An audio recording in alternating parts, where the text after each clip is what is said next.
Imagine walking into a vast ancient library, the kind with towering oak shelves that vanish into the shadows of a vaulted ceiling. This library contains the complete biography of our planet and the human race, a continuous log of every breath and footstep taken for millions of years. But as you pull the volumes from the shelves, you realize something unsettling. The first few chapters are there, detailing the fiery birth of the Earth. The middle chapters, filled with dinosaurs and shifting continents, are heavy and intact. But the section on us, the specific volume that explains how a wandering ape became a star-mapping philosopher, is torn. It isn't just that a few pages are missing. Entire chapters have been ripped out by the roots. There's a silence in the archives of deep time, a profound gap where the explanation for our existence should be. This is the mystery we are going to explore tonight, a journey into the empty spaces of prehistory that science struggles to fill. Over the next several hours, we are going to walk the edge of this precipice. We will look at the anomalies in our own genetic code that look less like natural selection and more like a sudden fusion. We will travel to the wind-swept hills of Turkey to touch stone temples that were built thousands of years before the invention of the wheel. And we will descend into the genetic ghost stories of the Denisovans. From the inexplicably rapid rise of Sumeria to the geological scars of a global flood that wiped the slate clean, we are going to piece together the fragments of a lost timeline. We are seeking the truth about the sudden, explosive arrival of modern humanity, trying to understand why we seem to be a species with amnesia, waking up in the wreckage of a history we have forgotten. But to understand the mystery of human origins, we must first look at the ground beneath our feet and the silent testimony of the stone. The scientific story of life on Earth is usually presented as a slow, steady ramp, a gradual ascent from the simple to the complex, driven by the patient engine of evolution over billions of years. We are taught that nature does not make jumps. Natura non facit saltum. This was the maxim of Charles Darwin himself. Yet, when Darwin published On the Origin of Species, Darwin assumed that as the science of paleontology matured, these gaps would be filled. He believed that we just hadn't dug deep enough or in the right places. But here we are, over a century and a half later, with museums overflowing with millions of fossils, and the gaps are still there. In fact, in many critical areas, the gaps have become more glaring. The most famous of these is the Cambrian explosion, a period roughly 541 million years ago. Before this moment, the fossil record is composed of simple, soft-bodied organisms, bacteria, and algae, life that whispered. Then, in a geological blink of an eye, the rock strata suddenly scream with complexity. All the major body plans of animals we see today appear virtually simultaneously, fully formed, with eyes, claws, shells, and complex nervous systems. There is no long chain of gradual ancestors leading up to them in the rock below. It is as if they were planted there, suddenly and without preamble. This phenomenon, where species appear abruptly in the fossil record, remain largely unchanged for millions of years, and then disappear or are replaced just as suddenly, is so persistent that paleontologists Niles Eldredge and Stephen Jay Gould developed the theory of punctuated equilibrium to explain it. They suggested that evolution happens in rapid bursts of change, followed by long periods of stagnation. But even this theory struggles to account for the specific, profound void that exists right where our own story begins. When we look for the lineage of humanity, the great fossil void becomes personal. Consider the Miocene epoch, specifically the period between roughly 12 million and 5 million years ago. This is the critical window where the ancestors of modern great apes and the ancestors of humans presumably split from a common progenitor. If there was ever a time we needed a detailed step-by-step record, it is here. We need to see the moment the posture straightened, the moment the canine teeth shrank, the moment the brain began its runaway expansion. Yet, this specific era is notoriously quiet. It is often referred to by paleontologists as the black hole of hominoid evolution. In Africa, the cradle of our species, fossil sites from this specific time frame are frustratingly rare due to the geological conditions of the time, which were not conducive to preserving bone. We have plenty of fossils from before this gap, ancient apes like proconsul, and we have fossils from after the gap, the early Australopithecines like the famous Lucy. But the bridge between them is shrouded in mist. We are presented with creatures that are distinctly ape-like. And then, after the silence of the gap, we see creatures that are walking upright on two legs. The transition, the missing link that shows the gradual shift from knuckle walking to obligate bipedalism, is less of a chain and more of a dotted line. The few fossils we do have from this twilight zone, like Sahelanthropus chidensis, dated to about 7 million years ago, or Auroran tugenensis, about 6 million years ago, are controversial and fragmentary. A crushed skull here, a femur there. They are tantalizing snapshots that suggest bipedalism might have happened much earlier than we thought, but they do not show the smooth gradient of change that the strict Darwinian model initially predicted. The difficulty lies in the very nature of fossilization. It is a miraculous accident. For a creature to become a fossil, it must die in exactly the right conditions. It cannot be eaten by scavengers who scatter and crush the bones. It cannot be left to rot in the open sun. It usually needs to be buried quickly in oxygen-poor sediment, mud, volcanic ash, or the silt of a riverbed. Then, over millions of years, mineral-rich water must seep through the remains, replacing the organic calcium with stone, molecule by molecule. Finally, the geological forces of the Earth must uplift that specific layer of rock back to the surface, and erosion must wear it away just enough to expose the fossil, but not so much that it destroys it, all right before a paleontologist happens to walk by. Because of this specific lottery, we are looking at the history of life through a keyhole. But the problem isn't just that we are missing data, it is that the data we do have suggests anomalies in the timeline. The standard narrative is that we evolved in the savannas of East Africa. As the forests dried up, we stood up to see over the tall grass. It's a compelling image, one we've all seen in dioramas. But recent analysis of the paleo environment suggests that some of these early bipeds were living in woodlands, not open savannas. If they were living in trees, why evolve the energy-expensive, back pain-inducing adaptation of walking on two legs? The environmental pressure and the physical response don't quite match up in the way the textbooks claim. Furthermore, the rate of change is perplexing. For millions of years, our ancestors were successful, well-adapted creatures that changed very little. Then, relatively suddenly, the brain size began to explode. In the span of just 2 or 3 million years, a short hop in geological time, the hominid brain tripled in size. This is an incredibly expensive organ to maintain. It consumes about 20% of our metabolic energy, despite being only 2% of our body weight. In the brutal calculus of survival, where every calorie counts, diverting that much energy to a brain is a massive risk. In most evolutionary scenarios, such a rapid expansion would be checked by starvation or the difficulties of childbirth. Yet, it happened anyway.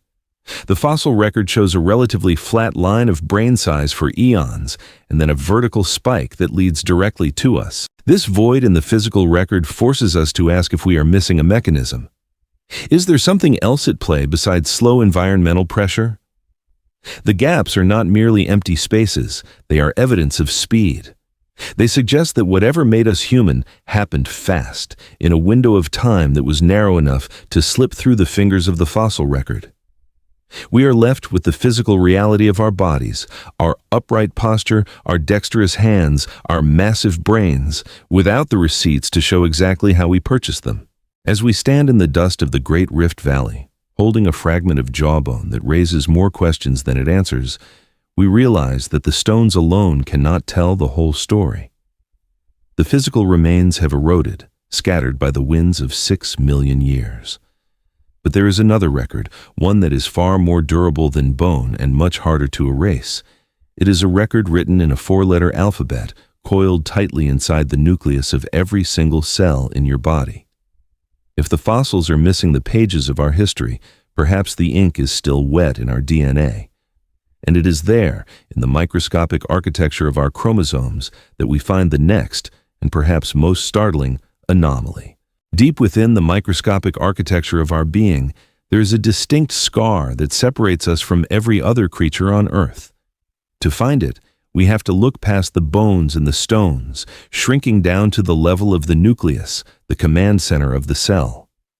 Here, coiled in complex twisting ladders of DNA, lie the chromosomes, the volumes of instruction that dictate everything from the color of your eyes to the structure of your brain. For decades since the discovery of the double helix structure, scientists have been comparing our library of instructions with those of our closest relatives, the great apes. We have been told repeatedly that we share roughly 98 to 99% of our DNA with chimpanzees. The similarity is undeniable, evident in our hands, our expressions, and our social hierarchies. But there is a glaring mathematical discrepancy that troubled geneticists for years, a simple counting error that suggested we were missing something vital. If you look at the karyotype, the visual map of chromosomes, of a chimpanzee, a gorilla, or an orangutan, you will count 24 pairs of chromosomes for a total of 48. This is the standard number for the great ape lineage. But if you look at a human karyotype, you will only find 23 pairs, totaling 46. Somewhere in the evolutionary darkness between us and our common ancestor, an entire pair of chromosomes apparently vanished. For a long time, this was a significant biological riddle.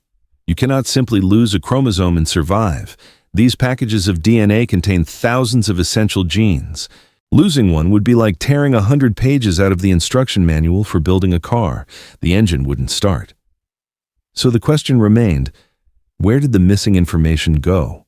The answer, when it was finally found, was not that the chromosomes were lost, but that they had been combined.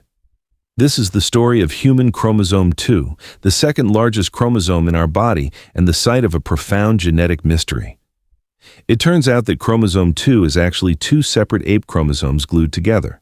In the other great apes, these two chromosomes remain separate, labeled 2A and 2B by scientists.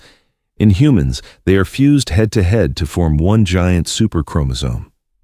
This isn't just a hypothesis. The evidence is written directly into the code itself, like a forensic fingerprint left at a crime scene. To understand how definitive this evidence is, you have to understand the anatomy of a chromosome. A normal chromosome looks a bit like an X. At the tips of each arm, there are protective caps called telomeres. Think of these like the plastic aglets at the end of a shoelace that keep it from fraying. Telomeres are distinct, repetitive sequences of DNA that clearly mark the end of the genetic line. In the center of the X, there is a constricted waist called a centromere, which is vital for cell division. It's the handle that the cell machinery grabs onto when it needs to pull the chromosome apart to make a new cell. So a standard chromosome has a centromere in the middle and telomeres at the two ends. When scientists scanned the sequence of human chromosome 2, they found something shocking. Deep in the middle of the chromosome, far away from the ends where they should be, are the remnants of telomeres.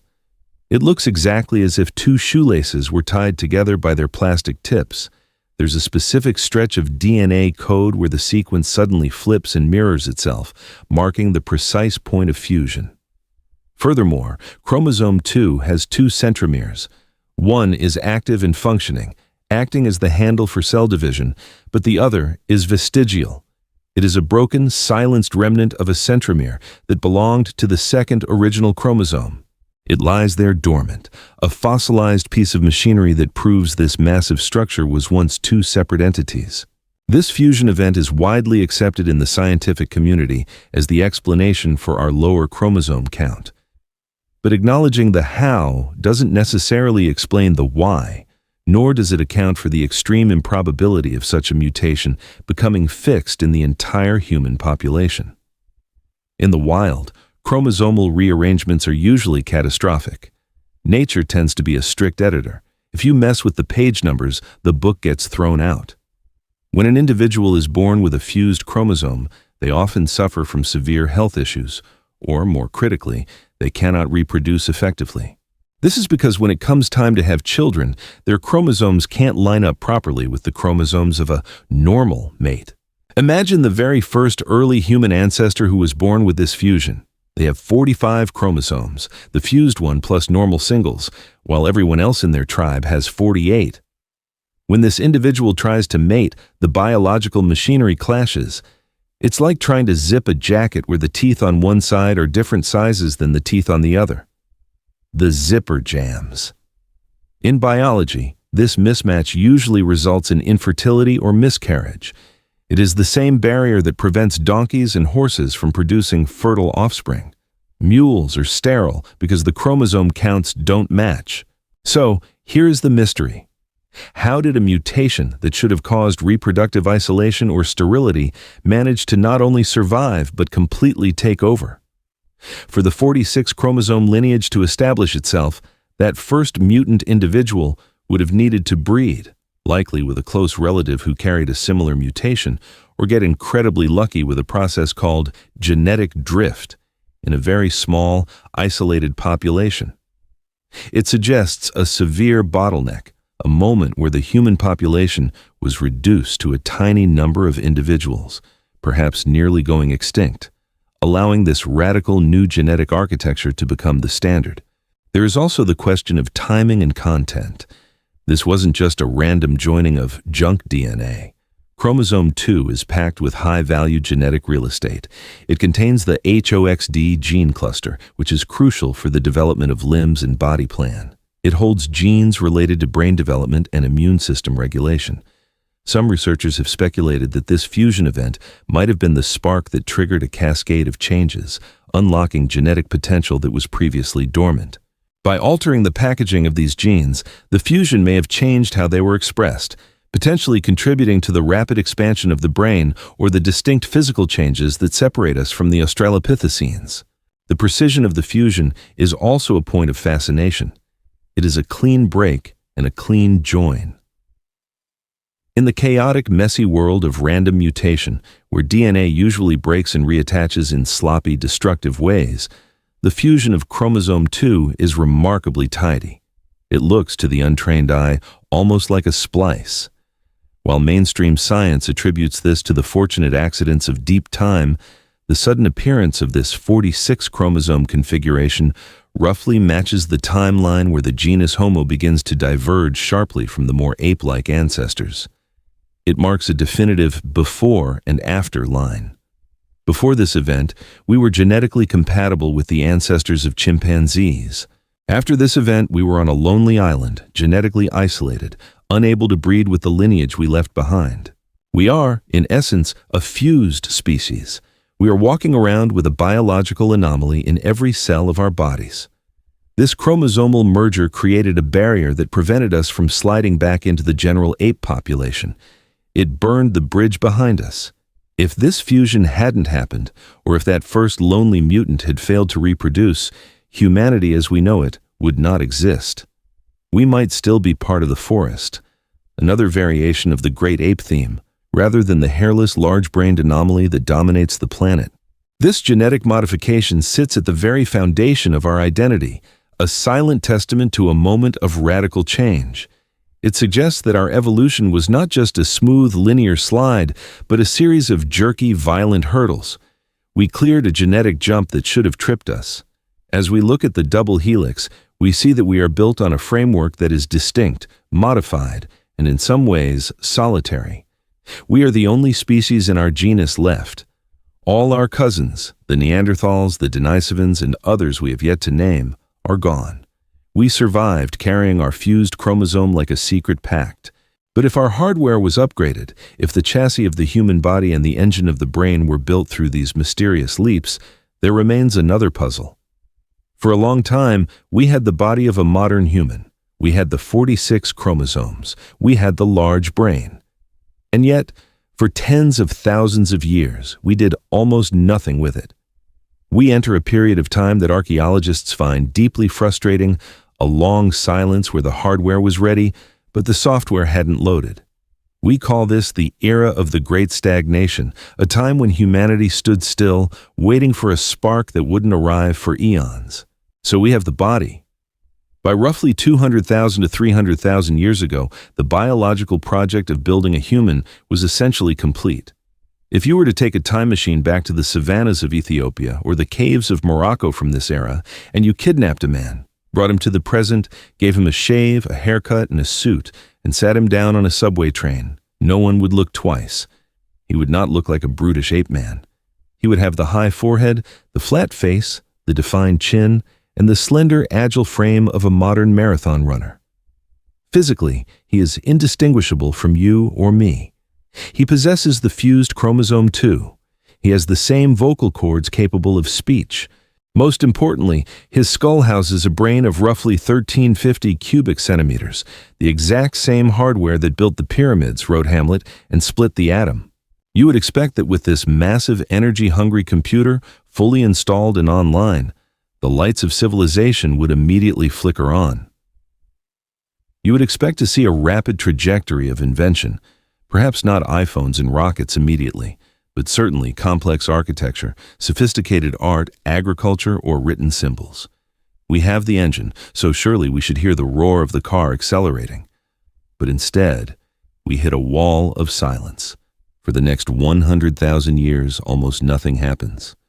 This is the sapient paradox, a frustrating disconnect between anatomy and behavior that baffles anthropologists. It is the era of the Great Stagnation. For eons, anatomically modern humans walked the earth, lived, loved, and died, leaving behind a trail of artifacts that is shockingly monotonous. We see the same stone tools, produced in the same way, over and over again, for thousands of generations. It is as if the software to run the brain hadn't been installed yet. The potential was there, the neurons were wired, the synapses were firing, but the output remained stuck in a primitive loop. To understand the scale of this stagnation, we have to recalibrate our sense of time. We are used to a world where technology changes every year. A phone from 10 years ago is a relic. A car from 50 years ago is a classic. A tool from 100 years ago is an antique.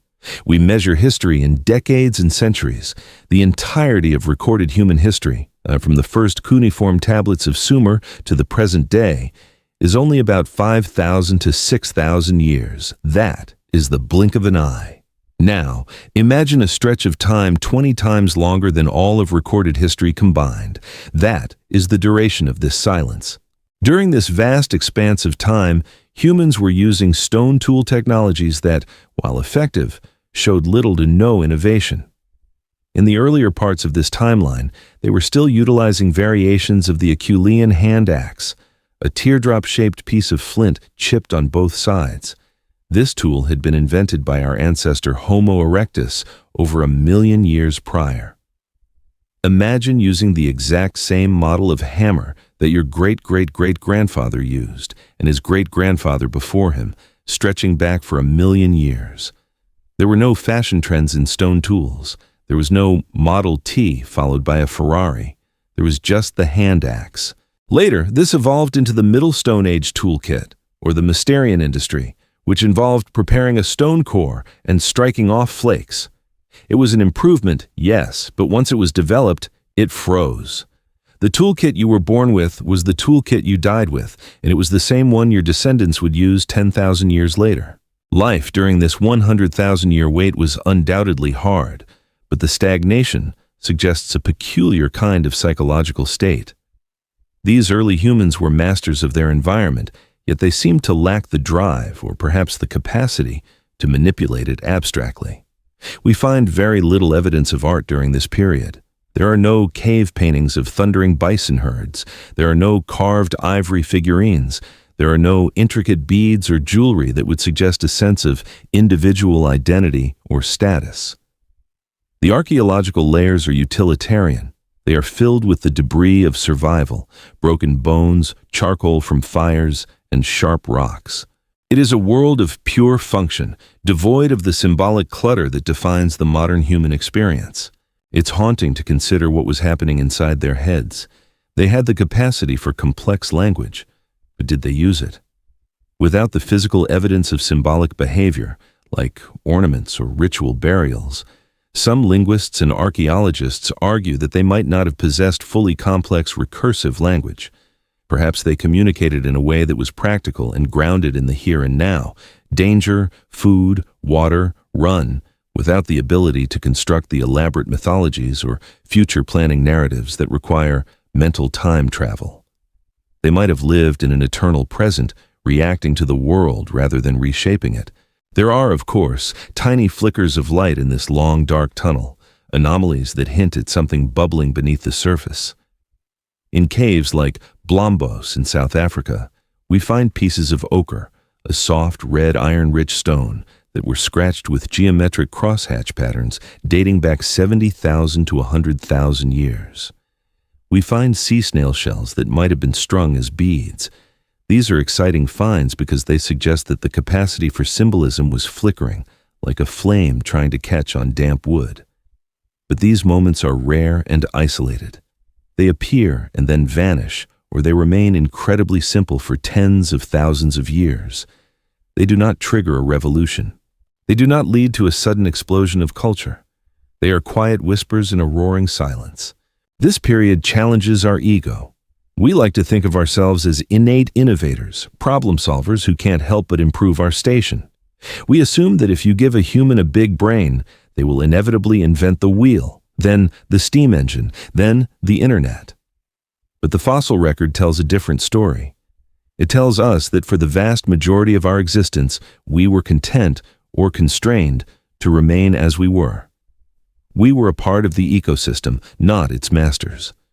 We existed in a state of equilibrium with nature, a high-functioning animal, but not yet a creator. We were like a supercomputer running a pocket calculator program. The stagnation also deepens the mystery of the bottleneck. Genetic studies indicate that during this long pause, the human population was perilously small. Some estimates suggest that at certain points, the total number of breeding humans on Earth dropped to as few as 10,000 individuals, perhaps even fewer. We were an endangered species, clinging to the coastlines of Africa, huddled in refuge zones while the climate oscillated wildly between wet and dry phases. It is possible that this precarious existence forced a kind of conservatism. Innovation is risky. Trying a new way to hunt or a new place to live can get you killed. When you are one bad winter away from extinction, you stick to what works. The old ways are the safe ways. Tradition becomes a survival mechanism. Yet, this explanation doesn't feel entirely sufficient to explain 100,000 years of stasis. Other predators adapted. Other environments changed. Why did the human mind, with all its latent power, sit idling? Was there a final biological switch that hadn't been flipped? Some theories propose that the brain was structurally modern, but not yet interconnected in the specific way that allows for cognitive fluidity, the ability for different parts of the mind, social intelligence, technical intelligence, natural history intelligence, to talk to each other. In this view, early humans had a brain like a house with locked rooms.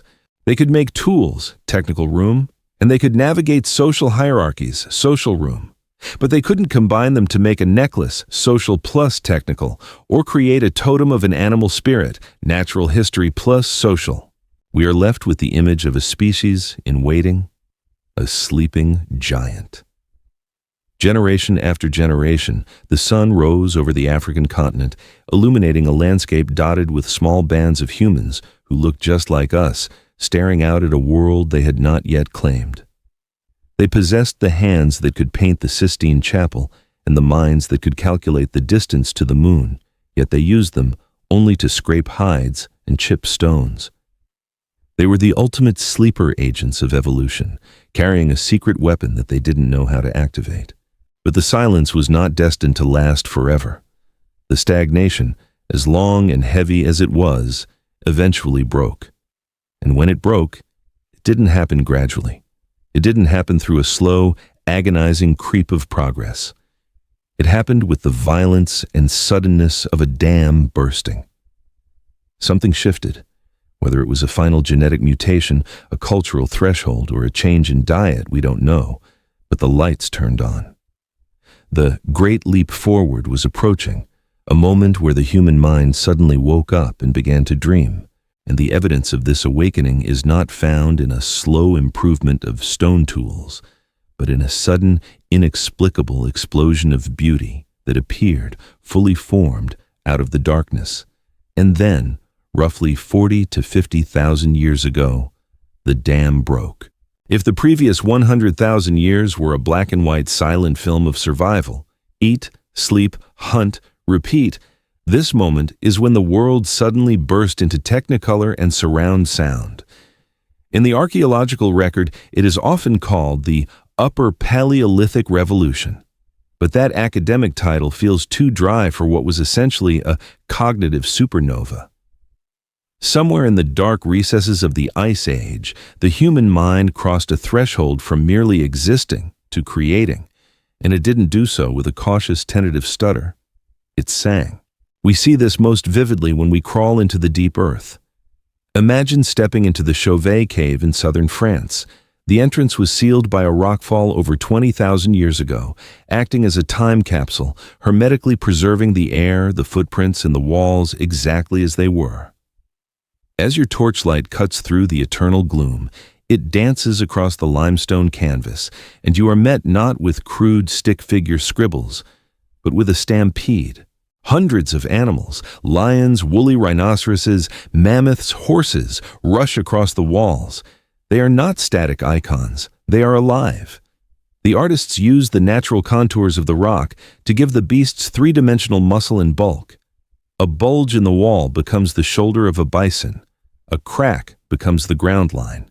They used sophisticated shading techniques, smudging the charcoal to create depth and texture, a technique known in the art world as sfumato, something Leonardo da Vinci would be praised for reinventing tens of thousands of years later.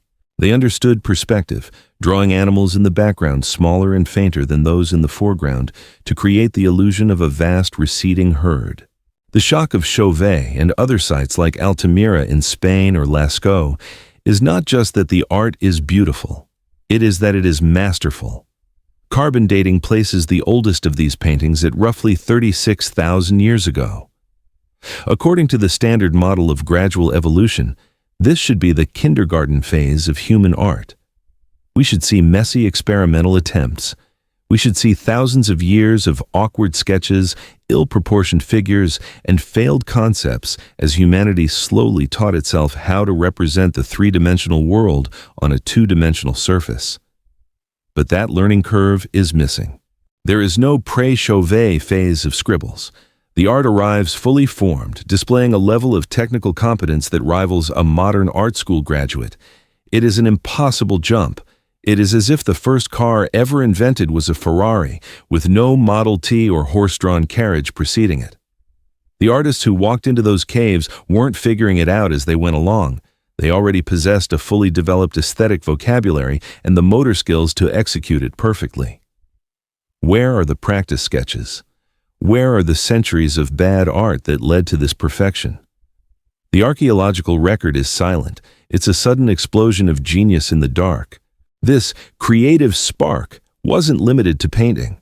At roughly the same time, in the caves of the Swabian Jura in Germany, humans were doing something even more profound. They were reimagining reality. Here, archaeologists found the Lion Man of the Hohenstein-Stadel. It is a small figurine carved from mammoth ivory, standing about a foot tall. It depicts a creature with the body of a human and the head of a cave lion. This object represents a massive leap in cognitive processing. To carve a horse, you simply have to observe a horse and mimic it. But to carve a lion man, you have to disassemble the world in your mind and reassemble it into something that does not exist. You have to create a fiction. This is the birth of the supernatural, of mythology, of the ability to say, what if? It implies that these people were no longer just living in the physical world. They were inhabiting a mental world of spirits, gods, and hybrids. And again, the craftsmanship is exquisite. Carving mammoth ivory is incredibly difficult. It is hard and brittle, requiring specific tools and immense patience. Experimental archaeologists estimate it would have taken roughly 400 hours of dedicated labor to carve the Lion Man. That is 400 hours not spent hunting, gathering, or sleeping. For a hunter-gatherer society to support an artist for that long implies a surplus of food in a society that values the symbolic as much as the edible. The silence of the Paleolithic was also broken literally. In these same layers, we find the first musical instruments, flutes carved from the wing bones of vultures and the ivory of mammoths. These aren't crude whistles. They are precision instruments with finger holes drilled at specific intervals to produce pentatonic scales, the same scales used in much of modern music. Imagine the scene, deep underground, by the flickering light of tallow lamps, surrounded by the painted eyes of lions, the sound of a flute echoing through the chambers. This was a multimedia experience. It was theater. It was church. This sudden richness extends to how we treated the dead. In Sungir, Russia, dating back about 30,000 years, we find a burial that defies all notions of primitive life. An adult male and 2 children were buried in permafrost. They weren't just tossed into a pit, they were dressed in clothes adorned with over 13,000 ivory beads. Each bead would have taken roughly an hour to make, drilling the hole, polishing the ivory. That represents over 10,000 hours of labor, solely for the purpose of burying it in the ground. The children, in particular, were buried with miniature lances and other high-status goods. Since children haven't lived long enough to earn such status through deeds, this suggests a complex social hierarchy where status was inherited. It suggests distinct tribes, identities, and perhaps a belief that these items were needed for a journey to the other side. So, what happened? Why did the software suddenly load? The hardware, the brain size and structure, had been there for 100,000 years. Why the delay and why the sudden rush? Some researchers propose a neurological change that doesn't show up in fossils, a rewiring of the brain's internal circuitry. This is often described as the development of cognitive fluidity. Imagine the early human brain as a house with thick walls between the rooms. There was a room for social intelligence, understanding tribe dynamics, a room for technical intelligence, making tools, and a room for natural history intelligence, understanding animal behavior. In the early days, these rooms were locked off from one another. You could make a tool or you could talk to a friend, but you couldn't combine those thoughts. The spark might have been the moment the doors between these rooms were kicked open. Suddenly, social intelligence could talk to technical intelligence, allowing humans to make jewelry, using tools to send a social signal. Natural history could talk to social, allowing humans to anthropomorphize animals, creating the lion man. The brain became a unified, cross-referencing machine, but there is another layer to this mystery. For a long time, this explosion was thought to be a purely European phenomenon, a spark that ignited in the caves of France and Spain and spread outward. This fueled a very Eurocentric view of human evolution. However, recent discoveries have shattered that timeline. On the island of Sulawesi in Indonesia, archaeologists found cave paintings of warty pigs and hunting scenes that date back at least 45,500 years, older than Chauvet. In Australia, the colonization of the continent dates back to 65,000 years, requiring complex boat building and navigation skills that predate the European Revolution by millennia. This means the spark wasn't a local event, it was a global synchronization. Across vast distances separated by oceans and ice sheets, humanity seemed to wake up together. It deepens the enigma. If it were a single cultural invention, it would spread slowly. If it were a genetic mutation, it would take countless generations to diffuse. But the lights seemed to flicker on in disparate corners of the globe around the same time, suggesting that the potential had been lying dormant in the code all along, waiting for the right environmental key to unlock it. We were now fully human. We were painting, singing, praying, and burying our dead with the grace of emperors. We had become the soul of the planet. But as we stepped into this new light, looking around with our newly awakened eyes, we realized something unsettling. The footprints in the mud next to ours didn't look quite right. We weren't the only ones here. For decades, the story of human evolution was depicted as a lonely march, us replacing the primitive Neanderthals. But the genetic revolution has revealed a far more crowded and mysterious landscape. We were sharing the planet with other minds, other versions of humanity that were just as complex, just as advanced, and far more elusive. And one of them, a ghost lineage that barely left a trace in the earth, was about to change everything we thought we knew about our own bloodline. Deep in a cave in Siberia, a single finger bone was waiting to tell a story of a lost empire. The location is the Altai Mountains in southern Siberia, a rugged, unforgiving landscape where Russia, China, Mongolia, and Kazakhstan converge. It is a place of biting winds and stark beauty, where the winters can freeze the breath in your lungs. Here, tucked away in a limestone cliff high above the Anui River, lies a site known as the Denisova Cave. It has been a shelter for hominids for hundreds of thousands of years, a prehistoric hotel where different species checked in and out over the millennia. In 2008, Russian archaeologists were sifting through the sediment of this cave, performing the slow, tedious work of excavation. They found the usual debris, stone tools, animal bones, and charcoal. But then, they found something incredibly small and seemingly insignificant, the tip of a pinky finger bone. It belonged to a child, a young girl, probably roughly 5 to 7 years old. The bone was so small it could be balanced on the head of a thumbtack. Based on the stratigraphy, the layer of dirt it was found in, it was estimated to be roughly 40,000 to 50,000 years old. At the time, the researchers assumed it belonged to a Neanderthal, or perhaps an early modern human, the two known tenants of the region. They bagged it, labeled it, and eventually sent a tiny sample of it to the Max Planck Institute for Evolutionary Anthropology in Leipzig, Germany, to the lab of Svante Pääbo, the godfather of ancient DNA. What happened next was an earthquake that shattered the floor of anthropology. When the team sequenced the mitochondrial DNA from that tiny sliver of bone, the results didn't match a human. They didn't match a Neanderthal. They matched nothing. The genetic code was distinct, separated from the Neanderthal lineage by hundreds of thousands of years of evolution. The scientists realized they were looking at a ghost. They had discovered a completely new species of human, not by finding a skeleton or a skull, but by reading its code. They named them the Denisovans, after the cave where the finger was found. This discovery introduced a profound paradox. Usually, in paleontology, we have the bones, but not the DNA. With the Denisovans, we have the DNA, a high-quality, complete genome, but almost no bones. To this day, the physical remains of the Denisovans are shockingly scarce.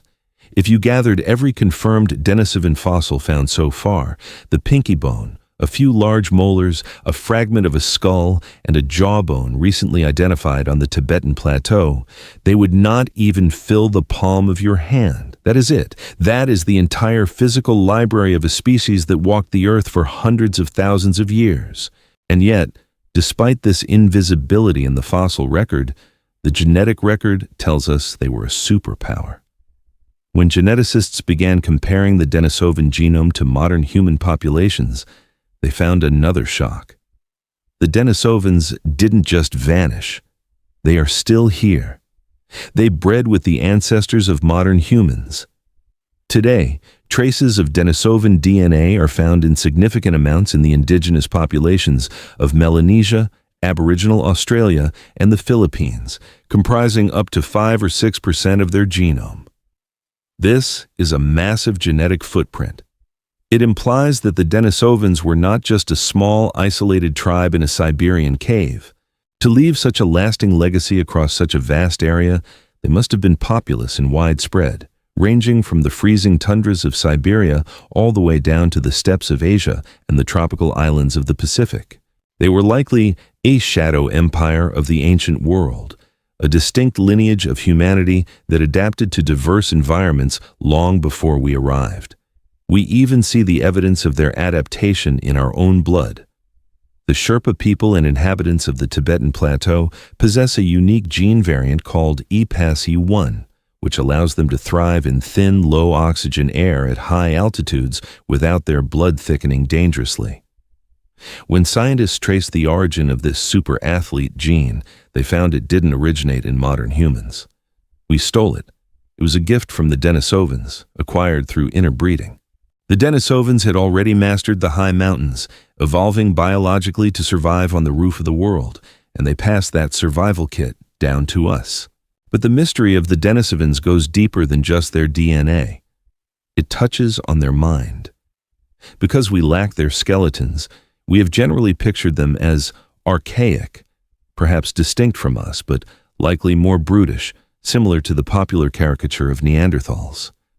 However, the artifacts found in the Denisova cave suggest something far more unsettling for our ego. In the same layer of soil where the Denisovan remains were found, archaeologists unearthed objects that shouldn't be there. The most famous of these is the Denisovan bracelet. It is a bangle made of dark green chlorite stone. This is not a soft rock. It is fragile and difficult to work with. The bracelet is polished to a high sheen, but the detail that stops experts in their tracks is a hole drilled through the stone. The hole is precise, high speed, and stable. Microscopic analysis of the drill marks indicates that the tool used to bore the hole was rotating at a high velocity, and that the drilling was done with a stable vertical mechanism, possibly implying a drill mounted on a stand rather than a handheld twisting motion. The level of technology required to create this bracelet is typically associated with the Neolithic period, thousands of years later after the Ice Age ended. Finding it in a layer dating back 40,000 or 50,000 years is like finding a Roman coin in a dinosaur footprint. It disrupts the linear narrative of technological progress. It suggests that the Denisovans had an eye for beauty. The stone changes color in different lights, and the engineering capability to execute delicate, high-risk lapidary work. They were making jewelry not for survival, but for identity, status, or ritual. There were also needles found in the cave, slender-eyed needles made of bone, used for sewing. This implies tailored clothing, essential for surviving the Siberian winters. If they were sewing complex garments and drilling high-speed holes in polished stone, what else were they doing?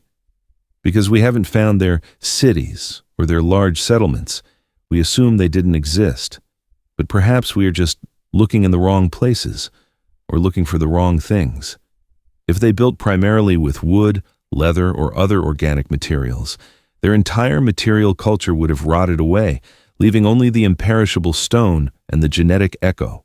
The existence of the Denisovans forces us to confront the dark matter of human history. We tend to think of the past as a single spotlight shining on our ancestors, Homo sapiens, as they marched out of Africa. But the reality is that the world was a Lord of the Ring-style landscape of multiple distinct human species coexisting, trading, fighting, and mating. There were the Neanderthals in the west, the heavy-set ambush hunters of the ice.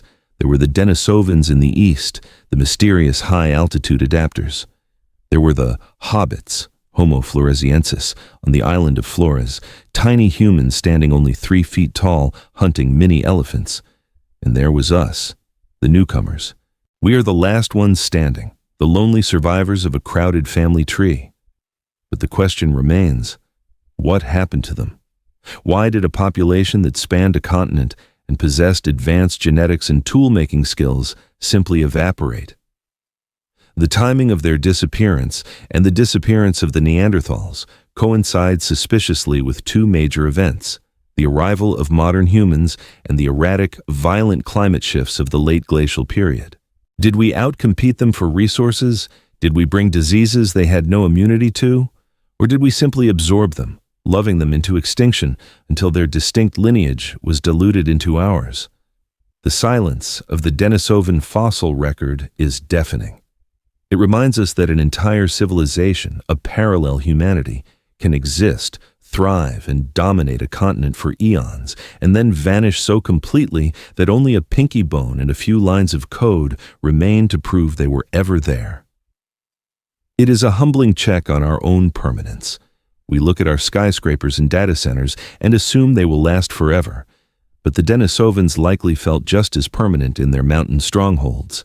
As we puzzle over the greenstone bracelet and the ghost DNA in our veins, we must turn our gaze to the environment that ended their reign.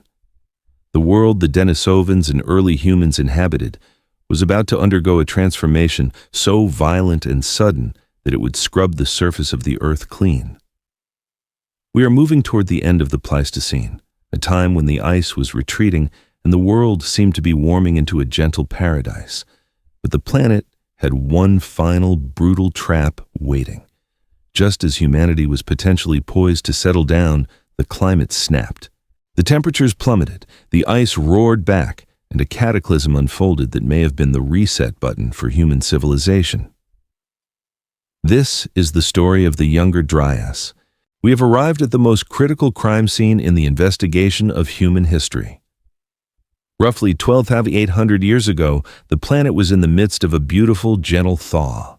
The deep freeze of the Ice Age was loosening its grip.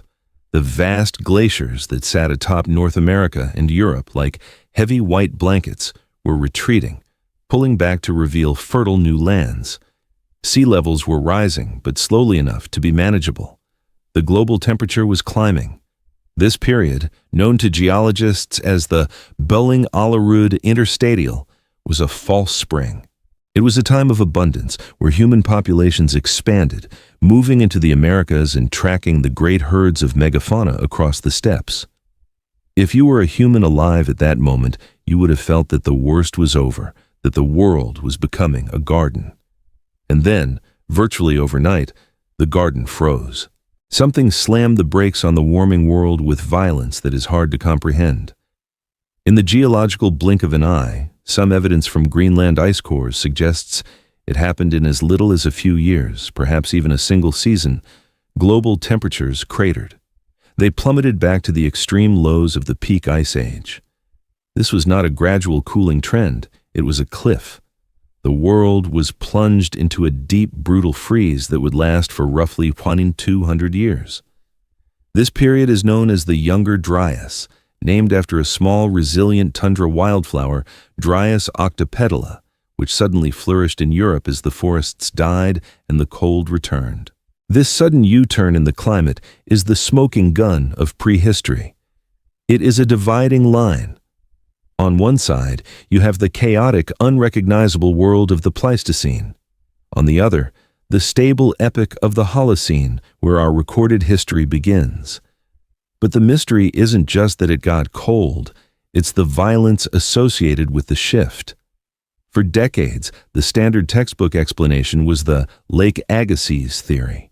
The idea was that a massive glacial lake in North America burst its ice dam, dumping a colossal amount of fresh water into the Atlantic Ocean.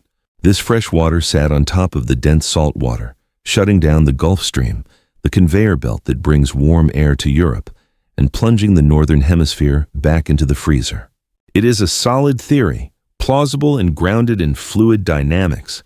But in recent years, a more terrifying hypothesis has emerged, one that suggests the water wasn't the cause, but the symptom. It is called the Younger Dryas impact hypothesis, and while it remains controversial in conservative academic circles, the physical evidence supporting it is accumulating in a way that is becoming impossible to ignore. The theory suggests that Earth didn't just have a bad day with its plumbing, it had a bad day with the cosmos.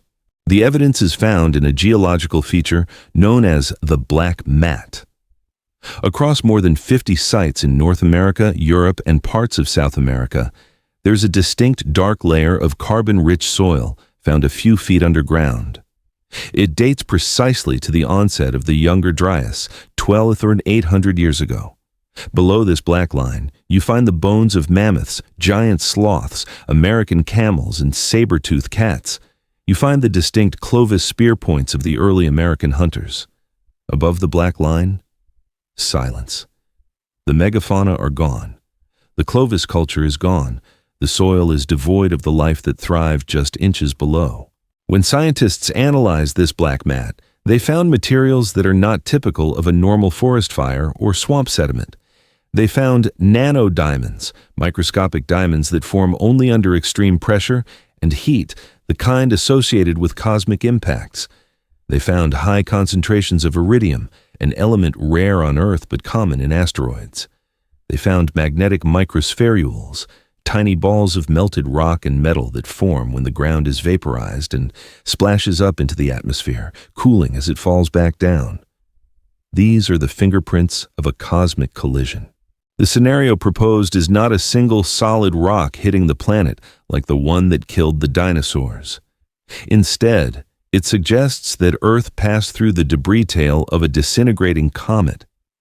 Imagine a shotgun blast of cometary fragments, some perhaps a kilometer wide, slamming into the massive North American ice sheet. If this happened, the physics would be apocalyptic. A fragment hitting the ice sheet wouldn't leave a traditional crater because the ground it hit was 2 miles of frozen water. Instead, the energy of the impact would instantly vaporize thousands of cubic miles of ice. It would create a steam explosion of unimaginable power. This superheated steam and ejecta would blast into the upper atmosphere, potentially blocking the sun. But the immediate effect on the ground would be water. The flash melting of the ice would unleash floods of biblical proportions, tsunamis of fresh water towering hundreds of feet high, scouring the landscape of North America, stripping the topsoil down to the bedrock, creating features like the scablands of Washington State, and dumping that ocean-stopping pulse of fresh water into the Atlantic all at once. Simultaneously, the shockwave and the radiant heat from airbursts, fragments exploding before they hit the ground, would have set massive wildfires. The black mat layer is high in soot and charcoal, suggesting that as much as 10% of the Earth's biomass may have burned. The sky would have turned black, the sun would have vanished, and the temperature would have crashed as the soot blocked the solar radiation.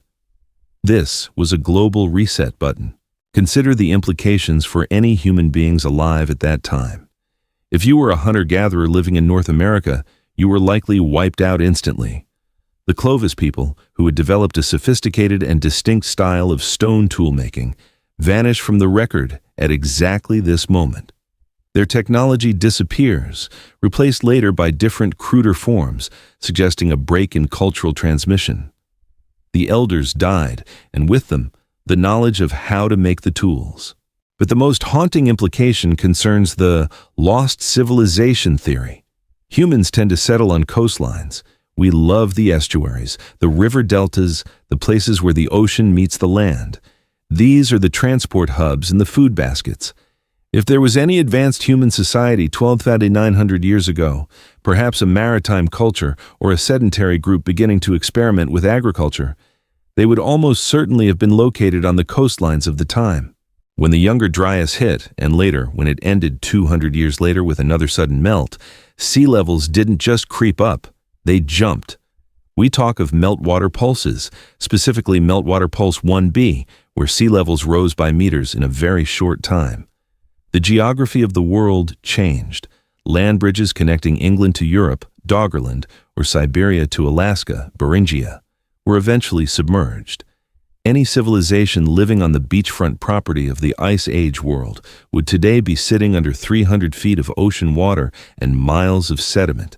This catastrophe provides a mechanism for the Great Amnesia. It explains how a timeline could be severed.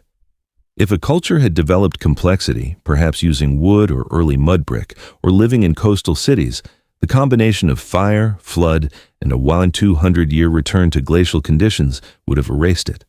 The survivors would be the scattered bands, the hunter-gatherers in the highlands or the deep caves, the people living on the margins. They would be the ones to carry the memory of the golden age before the sky fell.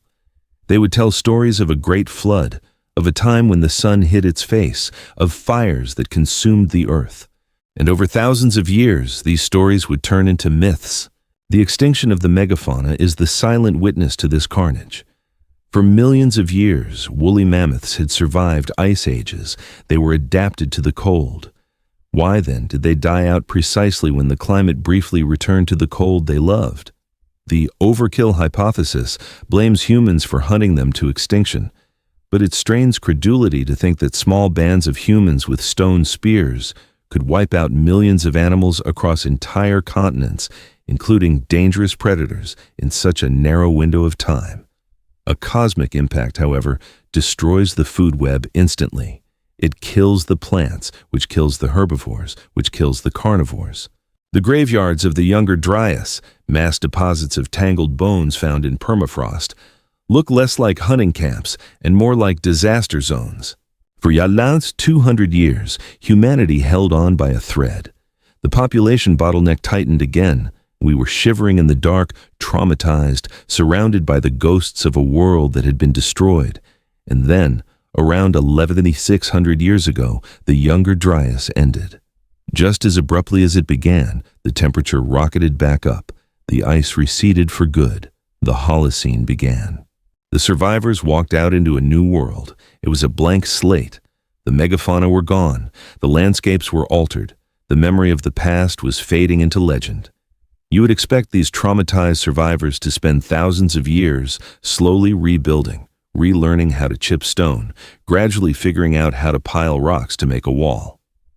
You would expect a slow, painful crawl back to competence. But that is not what we find. Instead, at the exact moment the Younger Dryas ends, at the very timestamp of the restart, 11,600 years ago, we find something that shouldn't exist. In the mountains of southeastern Turkey, just as the ice is melting, a group of primitive hunter-gatherers gathered together to do the impossible. They didn't build a hut. They didn't build a campfire. They built a cathedral. The hill is called Göbekli Tepe, which roughly translates from Turkish as Potbelly Hill. It sits in the dusty ochre landscape of southeastern Anatolia, a gentle rise in the earth that looks out over the Harran Plain. For centuries, local farmers plowed over it, occasionally cursing when their blades hit large limestone slabs buried just beneath the surface. They assumed these were just rocks, or perhaps the remnants of a medieval cemetery. Even a cursory survey by archaeologists in the 1960s dismissed the site as a minor Byzantine outpost. It was just another dusty mound in a region full of them. But in 1994, a German archaeologist named Klaus Schmidt visited the hill, and he noticed something the others had missed. He saw flint, thousands of tiny chips of flint, scattered like snow across the surface. This wasn't the debris of a medieval village. It was the workshop floor of the Stone Age. Schmidt began to dig, and what he found dismantled the timeline of human civilization. Just inches below the surface, he didn't find a hut or a campfire. He found a circle of massive T-shaped limestone pillars, and then another circle and another. These weren't rough, unhewn boulders like the ones at Stonehenge. These were perfectly dressed, laser-straight megaliths, some standing nearly 20 feet tall and weighing up to 50 tons. But it wasn't just their size that was shocking, it was their decoration. The pillars were carved with exquisite high-relief sculptures of animals, scorpions, vultures, boars, foxes, lions, and snakes. The creatures weren't etched into the rock. The rock had been carved away around them, leaving the animals projecting out in three-dimensional relief. This is a technique that requires immense skill, planning, and artistic confidence. When the carbon dating results came back, the scientific community thought there had been a mistake. The organic material found in the wall plaster dated the construction of the site to roughly 9600 BC, about 11,600 years ago. To put that in perspective, Göbekli Tepe is 7,000 years older than the Great Pyramid of Giza. It is 6,000 years older than Stonehenge. In fact, if you were to stand at the time Stonehenge was built, you would be closer in time to us today, holding iPhones, than you would be to the builders of Göbekli Tepe. When the first stone was laid at this Turkish site, the woolly mammoth was still roaming the earth. The Ice Age had arguably just ended. The site's construction date coincides almost exactly with the sudden warming at the end of the Younger Dryas. This discovery was an academic bomb. According to the standard model of social evolution taught in every university for a century, this site shouldn't exist. The standard model went like this. First, humans were simple hunter-gatherers, living in small, egalitarian bands of 20 to 40 people. They had no hierarchy, no surplus resources, and no time for massive construction projects. Then, they discovered agriculture. They settled down, started farming wheat, and domesticated animals. This created a food surplus. The surplus allowed populations to grow, cities to form, and a priestly class to emerge. Only then, thousands of years after farming began, did they have the organization and manpower to build temples. Agriculture came first, religion and monumental architecture came second. Göbekli Tepe flipped that script upside down. There is no evidence of agriculture at the lowest, oldest levels of the site. There are no houses, there are no cooking hearths for daily family meals. It is a purely ceremonial center, a cathedral on a hill. The people who built it were hunter-gatherers. They did not have the wheel. They did not have beasts of burden. They did not have metal tools. They carved these limestone pillars using only harder stones like flint and obsidian. And yet, they managed to quarry, transport, and erect 50-ton blocks, arranging them in perfect geometric circles. This implies a level of social organization that we thought was impossible for primitives. To build Göbekli Tepe, you would need a workforce of at least 500 people. You would need quarrymen, haulers, masons, sculptors, and logistic coordinators, and you would need to feed them. You cannot feed an army of 500 workers with a few guys hunting gazelle on the weekend. This necessity led Schmidt to a revolutionary theory. The temple came before the city. The urge to worship, to gather, to perform rituals brought disparate tribes together. To feed this massive gathering, they were forced to innovate. Remarkably, genetic analysis of modern wheat strains shows that the closest wild ancestor of all domesticated einkorn wheat grows on the slopes of the Karaka Dağ Mountains, just 20 miles from Göbekli Tepe. It is very likely that agriculture was invented here, not to feed a village but to cater a holy feast. But the mystery deepens when we look at the content of the art. It is not warm or pastoral, it is menacing. The animals depicted are deadly. Spiders, scorpions, snakes, vultures. The pillars themselves are stylized humans. The T shape represents the head and shoulders, and carved arms wrap around the sides with fingers clasping the belly. But they have no faces. They are faceless giants looking down on the people in the circle. Some researchers have interpreted the site as a skull cult or a memorial to the dead, noting that the vulture is a primary symbol of sky burial, where bodies are left to be picked clean by birds. There is also a strange anomaly in the engineering competence. The oldest circles, the ones at the very bottom, dating to 9600 BC, are the biggest, the most sophisticated, and the most technically perfect. As time went on, over the next 1,000 years, the later generations built smaller, cruder, and less impressive circles on top of the old ones. The skill level didn't improve, it degraded. It is a timeline of decline, not progress. The people started with the knowledge of how to build a masterpiece and slowly forgot it. And then, around 8000 BC, something even more baffling happened. The builders didn't just abandon the site, they buried it. They didn't just walk away and let the wind cover it with sand. They deliberately, painstakingly backfilled the entire complex. They hauled thousands of tons of rubble, stone chips, and soil up the hill and dumped it into the enclosures, packing it in until the pillars were completely covered. They erased their own masterpiece from the face of the earth. This was an immense undertaking, requiring almost as much labor as building it in the first place. Why? Why build the world's greatest temple only to bury it? Was it an act of protection? Were they hiding it from an invading enemy? Or was it an act of closure, a ritual decommissioning of a site that had served its purpose? By burying it, they inadvertently preserved it perfectly for us. The reliefs are crisp and sharp today because they haven't been touched by rain or wind for 10,000 years. It is a time capsule sealed with intent. Göbekli Tepe forces us to ask, where did the knowledge come from? Hunter-gatherers don't just wake up one morning and know how to quarry 50-ton megaliths and arrange them with geometric precision. The learning curve is missing again. The layout of the site shows an understanding of geometry and perhaps astronomy. Some researchers argue that the central pillars are aligned to the setting of the constellation Cygnus, or the star Sirius, as they would have appeared 11,000 years ago. If this is true, it implies a long tradition of star-watching and mathematical knowledge that predates the construction. This site is the smoking gun of a lost chapter. It proves that immediately after the cataclysm of the Younger Dryas, there were people in Turkey who possessed the mind of an architect and the soul of a mason. They were not stumbling in the dark, they were executing a grand vision. And they weren't alone. In recent years, other sites like Karahan Tepe have been found nearby, featuring even stranger carvings in rock-cut chambers. This wasn't a single lonely temple, it was a culture. The existence of Göbekli Tepe suggests that the primitive world was far more connected and capable than we give it credit for. It stands as a solitary sentinel on the boundary of history, a stone witness to the fact that we have underestimated our ancestors. But if they could build this on the dry hills of Anatolia, what were they building in the fertile lowlands? We must remember that the map of the world looked very different back then.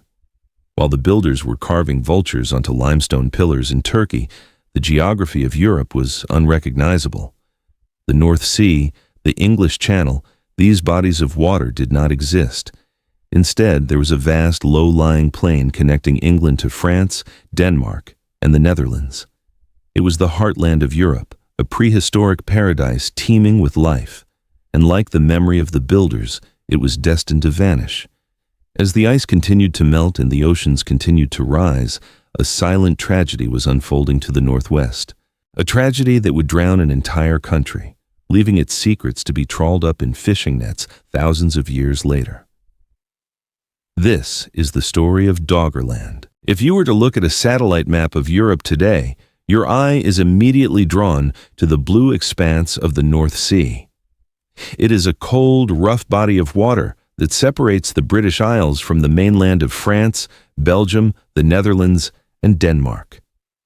We think of this geography as permanent, a fixed border that has defined nations and histories for eternity.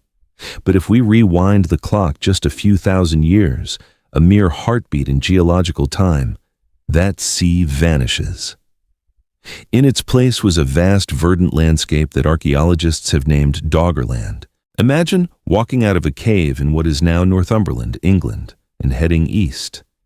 Instead of hitting the coast, you would step onto a lush rolling plain. You could walk from rising sun to setting sun, crossing wide, meandering rivers, pushing through dense hazel woodlands, and skirting vast, glittering marshlands teeming with waterfowl. You could keep walking for days, eventually seeing the smoke of campfires from other tribes, until you walked right into what is now the streets of Rotterdam or Hamburg. You would never have gotten your feet wet. This wasn't a land bridge, it was a country. And for thousands of years after the Ice Age, it was the true heart of Europe. We know this lost world existed not because we have dived down to see its cities, though the sediment hides much, but because the sea keeps spitting out the evidence. For over a century, Dutch and English fishermen dragging heavy trawling nets across the floor of the North Sea have been pulling up things that shouldn't be there. They don't just catch cod and haddock, they catch the past. Their nets have hauled up the massive waterlogged tusks of woolly mammoths, the skulls of giant Irish elk, and the teeth of woolly rhinos.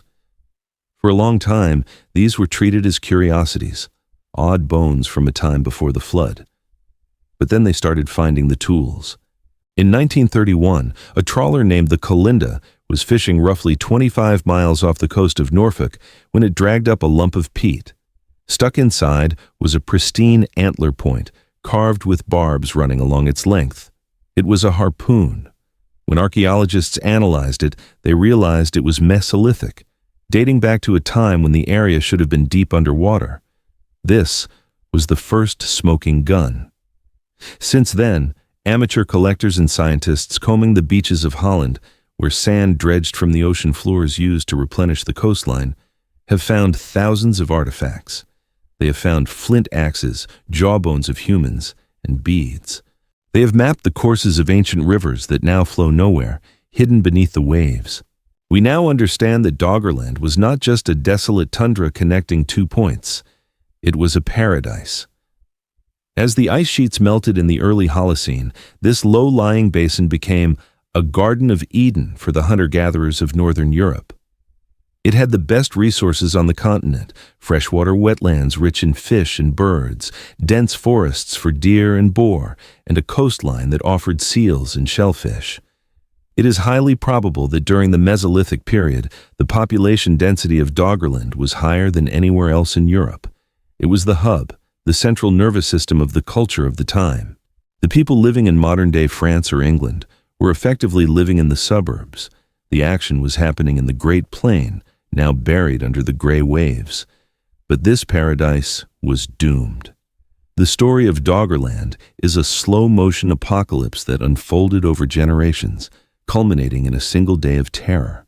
As the global temperature rose and the great ice sheets of North America and Scandinavia continued to melt, the oceans were relentlessly rising. For the people of Doggerland, the end of the world didn't come with fire, but with water. It began as a creeping theft. Every year, the high tides would reach a little further inland. Every decade, a familiar hunting ground would turn into a salt marsh. Every generation, the tribe would have to pack up their camps and move a few miles south or west, retreating from the encroaching blue horizon. We can only guess at the psychological toll this took. They were a people witnessing the slow erasure of their home. The forests where their ancestors were buried were swallowed by the salt. The landmarks that defined their territory, the great oaks, the hills, the river bends, were drowned one by one. It likely created a culture of deep anxiety, a mythology centered on the hungry ocean that could not be appeased. The land was shrinking, squeezing the populations together, likely driving conflict as tribes were forced to compete for a diminishing territory. Doggerland was becoming an archipelago of islands, low spots of high ground surrounded by rising tides. And then, around 6150 BC, roughly 150 years ago, the final blow was struck. While the rising seas were a slow, inevitable pressure, the end came with a roar. Off the coast of Norway, on the edge of the continental shelf, a massive instability had been building. The accumulation of sediment, combined perhaps with the release of methane gas or a minor earthquake, triggered a submarine landslide of unimaginable scale. This event is known as the Storegga Slide. Roughly 3,000 cubic kilometers of seabed collapsed and slid into the abyss. This displacement of water created a tsunami that raced across the North Atlantic. In the open ocean, it would have been a fast-moving ripple, but as it hit the shallow waters of Doggerland and the remaining coastline of Britain, it reared up into a monster. Models suggest the wave was over 20 meters, 65 feet high, in places like the Shetland Islands, and perhaps 5 to 10 meters high along the coast of Doggerland. For the people living in the low-lying marshes of the Great Plain, there was no warning. One moment they were tending their fires or fishing in the estuaries. The next, a wall of gray water appeared on the horizon, moving faster than a sprinting horse. It crashed over the islands and the wetlands, sweeping away forests, camps, and entire tribes. It would have penetrated miles inland, turning the freshwater basins into saltwater lagoons, poisoning the soil and drowning the remaining game. While the tsunami itself subsided, the landscape it left behind was ruined. The wave had likely breached natural barriers and dikes, allowing the rising ocean to permanently flood vast areas that had previously been protected. It was the tipping point. The lowlands were abandoned. Britain was finally irrevocably cut off from the continent. The survivors, those who had been lucky enough to be on the high ground of what is now England or the Netherlands, looked out and saw only the sea. The heart of their world was gone. The loss of Doggerland is a critical piece of the puzzle because it reminds us how much of human history is missing simply because of geography. We tend to look for ancient civilizations on dry land because that's where we can dig. But for most of human history, the best real estate, and therefore the densest populations, was on the coasts. When sea levels rose by 120 meters, 400 feet at the end of the Ice Age, an area roughly the size of South America was submerged globally. We have lost the coastal history of the world. The cradles of civilization we study today, like the Nile Valley or the Tigris-Euphrates, might actually be the refugee camps where people fled after the primary cultures on the coast were drowned. The artifacts from the North Sea are crude, bone and stone, but they are also durable. If the people of Doggerland had built in wood, we would never know. If they had intricate cities of mud brick or cedar, the Storegga tsunami and thousands of years of tidal currents would have ground them to dust. We are left only with the indestructible scraps. It forces us to wonder what else is hidden on the continental shelves, what other homelands were lost when the ice melted. As the waters closed over the forests of northern Europe, creating the separation that would define Western history, another vast ecosystem on the other side of the world was thriving. But unlike Doggerland, which was hidden by water, this one was hidden by a myth. For centuries, we believed that the Amazon rainforest was a pristine, untouched wilderness, a green hell where complex civilization could never take root because the soil was too poor to support it. We were told that only small, primitive tribes lived there, existing in harmony with nature, but leaving no mark upon it. We were wrong. Just as the North Sea hid the population center of Europe, the green canopy of the Amazon has been hiding a secret of immense proportions. New technology is stripping away the trees, not with axes, but with lasers. And what is revealed underneath is not a virgin wilderness, but a garden that was engineered on a continental scale.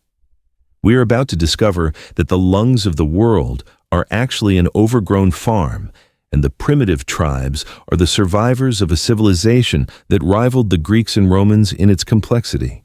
For centuries, the Amazon rainforest has been the ultimate symbol of the untamed. When we look down at it from a plane, or scroll across it on Google Earth, we see a vast, impenetrable carpet of green, the lungs of the planet. It is the archetype of nature in its purest, most hostile form. Historians and archaeologists long called it a counterfeit paradise.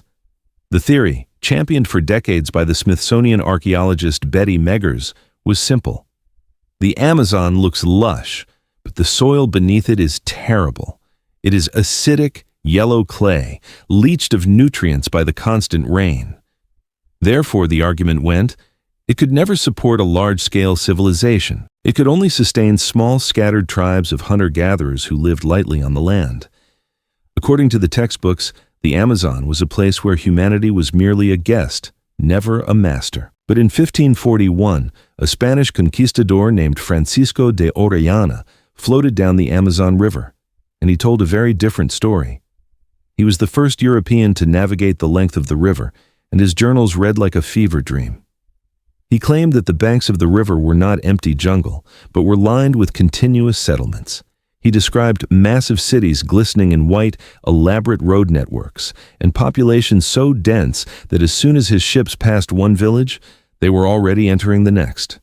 He described fleets of war canoes and pottery that rivaled the finest work of Spain. When Orellana returned to Europe, he was branded a liar. His accounts were dismissed as the fabrications of a man trying to secure funding for another expedition, or the hallucinations of a starving crew broken by the heat. Why? Because when Europeans returned to the Amazon a century later, they found nothing. The cities were gone. The roads were gone. The millions of people were gone. There was only the jungle and the small, isolated tribes we know today. History decided that Orellana had made it all up. It turns out Orellana was telling the truth. We just didn't know how to look. The problem with finding a lost civilization in the Amazon is that the jungle is a digestion machine. It eats everything. If you build a city out of wood, bamboo, and palm thatch, the most logical materials in a forest, it will rot away completely in 20 years. If you build earthworks, the fast-growing vegetation will swallow them in 5. Unlike the stone ruins of the Maya or the Inca, the Amazonian cities were organic. They dissolved back into the earth. The reason later explorers found nothing is that the diseases Orellana and his men carried, smallpox, influenza, measles, swept down the river faster than the boats. The virgin wilderness that later explorers found was actually a post-apocalyptic graveyard. The jungle had simply reclaimed the empty homes. But in the last decade, a new technology has allowed us to strip away the disguise of the forest. It is called LiDAR, light detection and ranging. By mounting a laser scanner on a helicopter or a drone, archaeologists can fire billions of pulses of light at the ground. These lasers penetrate the gaps in the canopy, hit the forest floor, and bounce back. A computer then filters out the trees, digitally deforestation the landscape to reveal the bare earth beneath. What LiDAR has revealed is shocking. The Amazon was not a wilderness, it was a garden. In the Llanos de Mojos region of Bolivia, LiDAR scans published in 2022 revealed the sprawling urban centers of the Khazarabi culture, which thrived between 500 and 1400 AD. We aren't talking about a few huts. We're talking about monumental architecture. The scans showed stepped pyramids rising 70 feet into the air, massive earthen structures that had been hiding under trees looking like natural hills. These cities were connected by miles of raised causeways, straight as an arrow, allowing travel across the wetlands during the rainy season. There were canals for water management, reservoirs for fish farming, and distinct neighborhoods. This was a low-density urbanism on a scale that rivals the complexity of the Maya. Further east, in the Upper Xingu region of Brazil, researchers found garden cities connected by a supergrid of roads. These roads were up to 50 yards wide, ancient highways engineered with curbs and ditches, linking settlements in a precise geometric pattern. The orientation of the villages suggests a sophisticated understanding of astronomy, aligned with the solstices. This wasn't a collection of tribes, it was a connected state. But the most impressive technology of these lost people wasn't their pyramids or their roads. It was the dirt. Remember the counterfeit paradise theory, that the Amazon soil was too poor to farm.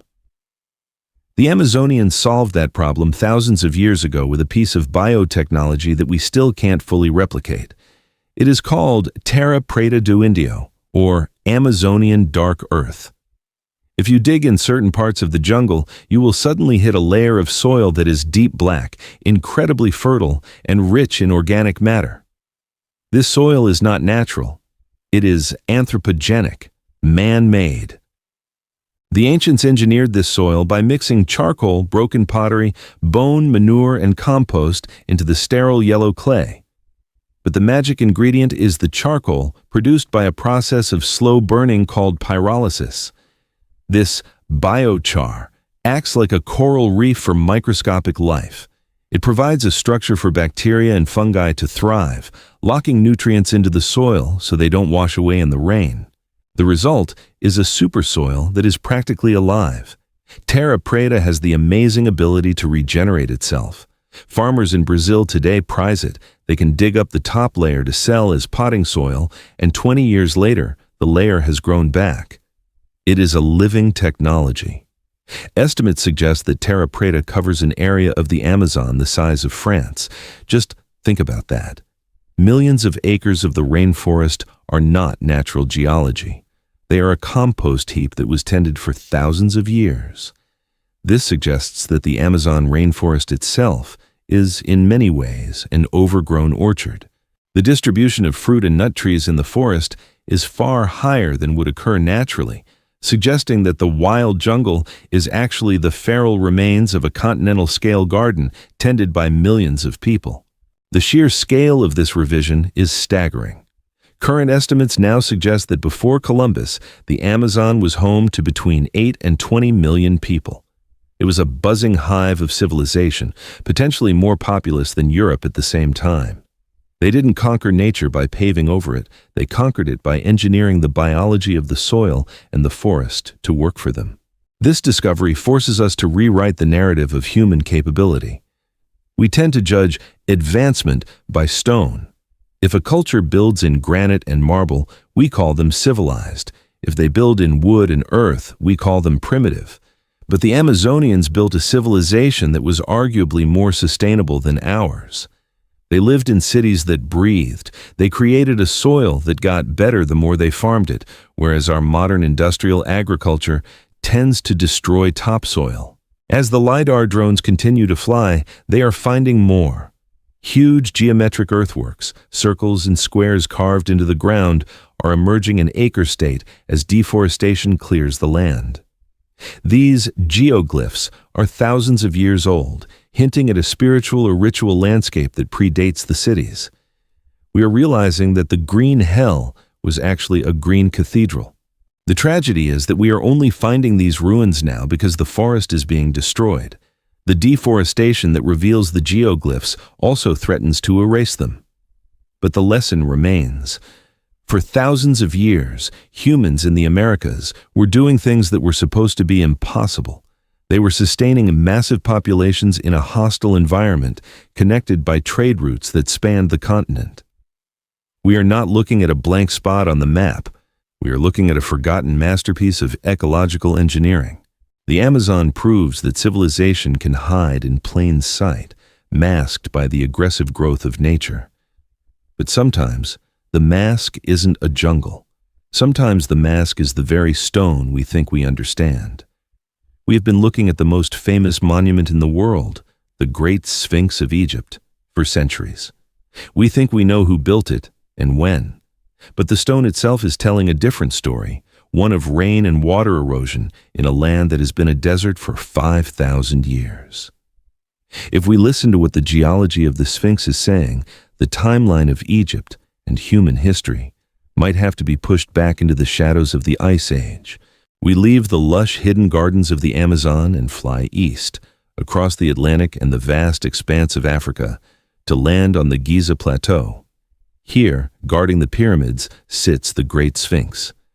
It is the most recognizable statue on the planet, a reclining lion with the head of a king, gazing eternally toward the rising sun. For most of us, the Sphinx is a known quantity. We learn in school that it was built roughly 4,500 years ago, around 2500 BC, during the Old Kingdom. We are told it was commissioned by the pharaoh Khafra, the builder of the second largest pyramid, and that the face on the monument is his own portrait. It is a cornerstone of the standard timeline of civilization. But if you stop listening to the archaeologists for a moment and start listening to the geologists, the Sphinx begins to tell a very different and much more unsettling story. The controversy began in earnest in the early 1990s when an independent Egyptologist named John Anthony West invited Robert Schoch, a geologist and professor at Boston University, to visit the Giza Plateau. Schoch was a man of rocks, not hieroglyphs. He didn't care about the dynastic lists or the cultural theories. He looked at the Sphinx as if it were a cliff face or a canyon wall, and what he saw shocked him. The body of the Sphinx and the walls of the Sphinx enclosure, the limestone pit from which the statue was carved, are heavily eroded. But the pattern of this erosion is distinct. In a desert environment like Giza, you expect erosion caused by wind and sand. Wind erosion works horizontally. It scours the rock, picking out the softer layers and leaving horizontal channels, like the grain on a piece of wood. It creates a sandpapered look, but that is not what covers the Sphinx. Schoch pointed out that the erosion on the Sphinx and the enclosure walls is vertical. It consists of deep, rounded fissures that run from the top of the wall down to the bottom, creating a rolling, undulating profile that looks like melted wax. To a geologist, this is a signature that cannot be faked. It is precipitation-induced weathering. In plain English, it is rain damage, and not just a light drizzle. To cut fissures that deep into solid limestone requires colossal amounts of water pouring down over a very long period of time. It implies cascading waterfalls of runoff beating against the stone for centuries. Here is the problem. Giza is a hyper-arid desert. It receives maybe an inch or two of rain a year, if that. The Sahara has been a desert for roughly the last 5,000 years. If the Sphinx was built in 2500 BC by Khafra, it has spent its entire existence in a bone-dry sandbox. Wind and sand should be the only story written on its skin. For the Sphinx to have weathered by rainfall, it must have been standing there when the weather was different. This forces us to look at the climate history of North Africa. We know that there was a period called the African Humid Period, or the Green Sahara. Between roughly 10,000 BC and 3000 BC, the Sahara was a savanna. It was green, lush, and prone to heavy monsoonal rains. For the Sphinx to have acquired that degree of water damage, Schoch argued, it couldn't have been built in 2500 BC. It would have to date back to the time when the rains were falling, pushing its construction back to at least 5000 BC or 7000 BC, and potentially much earlier into the shadows of the post-Ice Age world. This hypothesis set off a war between geology and Egyptology. The archaeologists were furious. They pointed out that there is no evidence of a civilization in Egypt 9,000 years ago capable of carving a statue the size of an aircraft carrier. They argued that the context is Old Kingdom. There are Old Kingdom tombs nearby. The Sphinx sits in front of Khafra's pyramid. To them, the geological evidence was impossible because it didn't fit the cultural timeline. But Schock stood by his reading of the rocks. He noted that the weathering isn't uniform. The head of the Sphinx is in much better condition than the body. The erosion on the face is minimal compared to the deep ravaged fissures on the back and the enclosure walls. This leads to the second part of the mystery, the recarving theory. Look closely at the Sphinx. Does something seem off to you? The head is disproportionately small.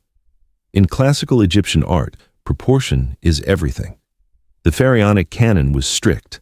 A statue of a lion with a human head would typically have a head that is massive, balancing the power of the lion's body. But the Sphinx looks like a pinhead sitting on a linebacker. The neck is too short, and the head is too small for the massive sprawling paws and haunches. The geological explanation for this is elegant. If the original monument was carved thousands of years earlier, it was likely a lion, a complete lion, with a massive lion head and mane projecting out of the bedrock. Over millennia of heavy rains, that original head would have eroded and weathered badly. Perhaps by the time the Old Kingdom pharaohs came along, the head was a ruined stump. A pharaoh, maybe Khafra, decided to restore the monument and claim it for himself. He ordered his stonemasons to carve away the damaged limestone of the lion's head and sculpt a human face, his own, out of the remaining core rock. This explains why the head is so small. It was whittled down from a larger original. It also explains why the head looks so fresh compared to the body. The head is a remodel done in 2500 BC, while the body is the original ancient chassis that has weathered the storms of deep time. The implications of an older Sphinx are profound. It suggests that before the dynastic Egyptians, before the first pharaoh Narmer united the lands, there was already a high culture present in the Nile Valley capable of monumental architecture. It echoes the findings at Göbekli Tepe. It suggests that the Sphinx might be a legacy monument, a silent guardian left over from a lost epoch, which the later Egyptians adopted, repaired, and revered. In fact, there is an ancient Egyptian text called the Inventory Stela that claims the Sphinx was already existing and repairing during the time of Khufu, Khafra's father, implying it predates the man supposed to have built it. Egyptologists dismiss the stela as a later fiction, but perhaps it preserves a kernel of historical memory.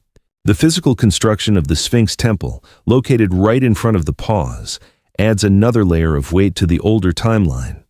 The temple is built from the limestone blocks that were quarried out of the ground to free the Sphinx's body. These aren't normal bricks. They are monsters. Some of them weigh up to 100 tons. Moving a 100-ton block is an engineering nightmare even today. To stack them into a temple requires a technology and logistics that seem out of place for the very beginning of civilization. And, crucially, the walls of the Sphinx temple show the same precipitation-induced weathering as the Sphinx enclosure. They are water-damaged megaliths. Interestingly, the dynastic Egyptians encased these weathered limestone blocks with fresh granite. This suggests that even to the Old Kingdom Egyptians, the temple was already an ancient, eroding ruin that needed to be modernized with a new facade. They were effectively putting new siding on a very old house. The debate over the Sphinx is a microcosm of the larger battle for history. It is a clash between two hard sciences. The geologists say, the rain fell and the rock eroded. The physics doesn't lie.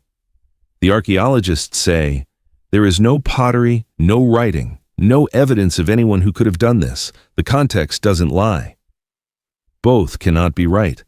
If the geologists are correct, the Sphinx is the oldest alarm clock in the world.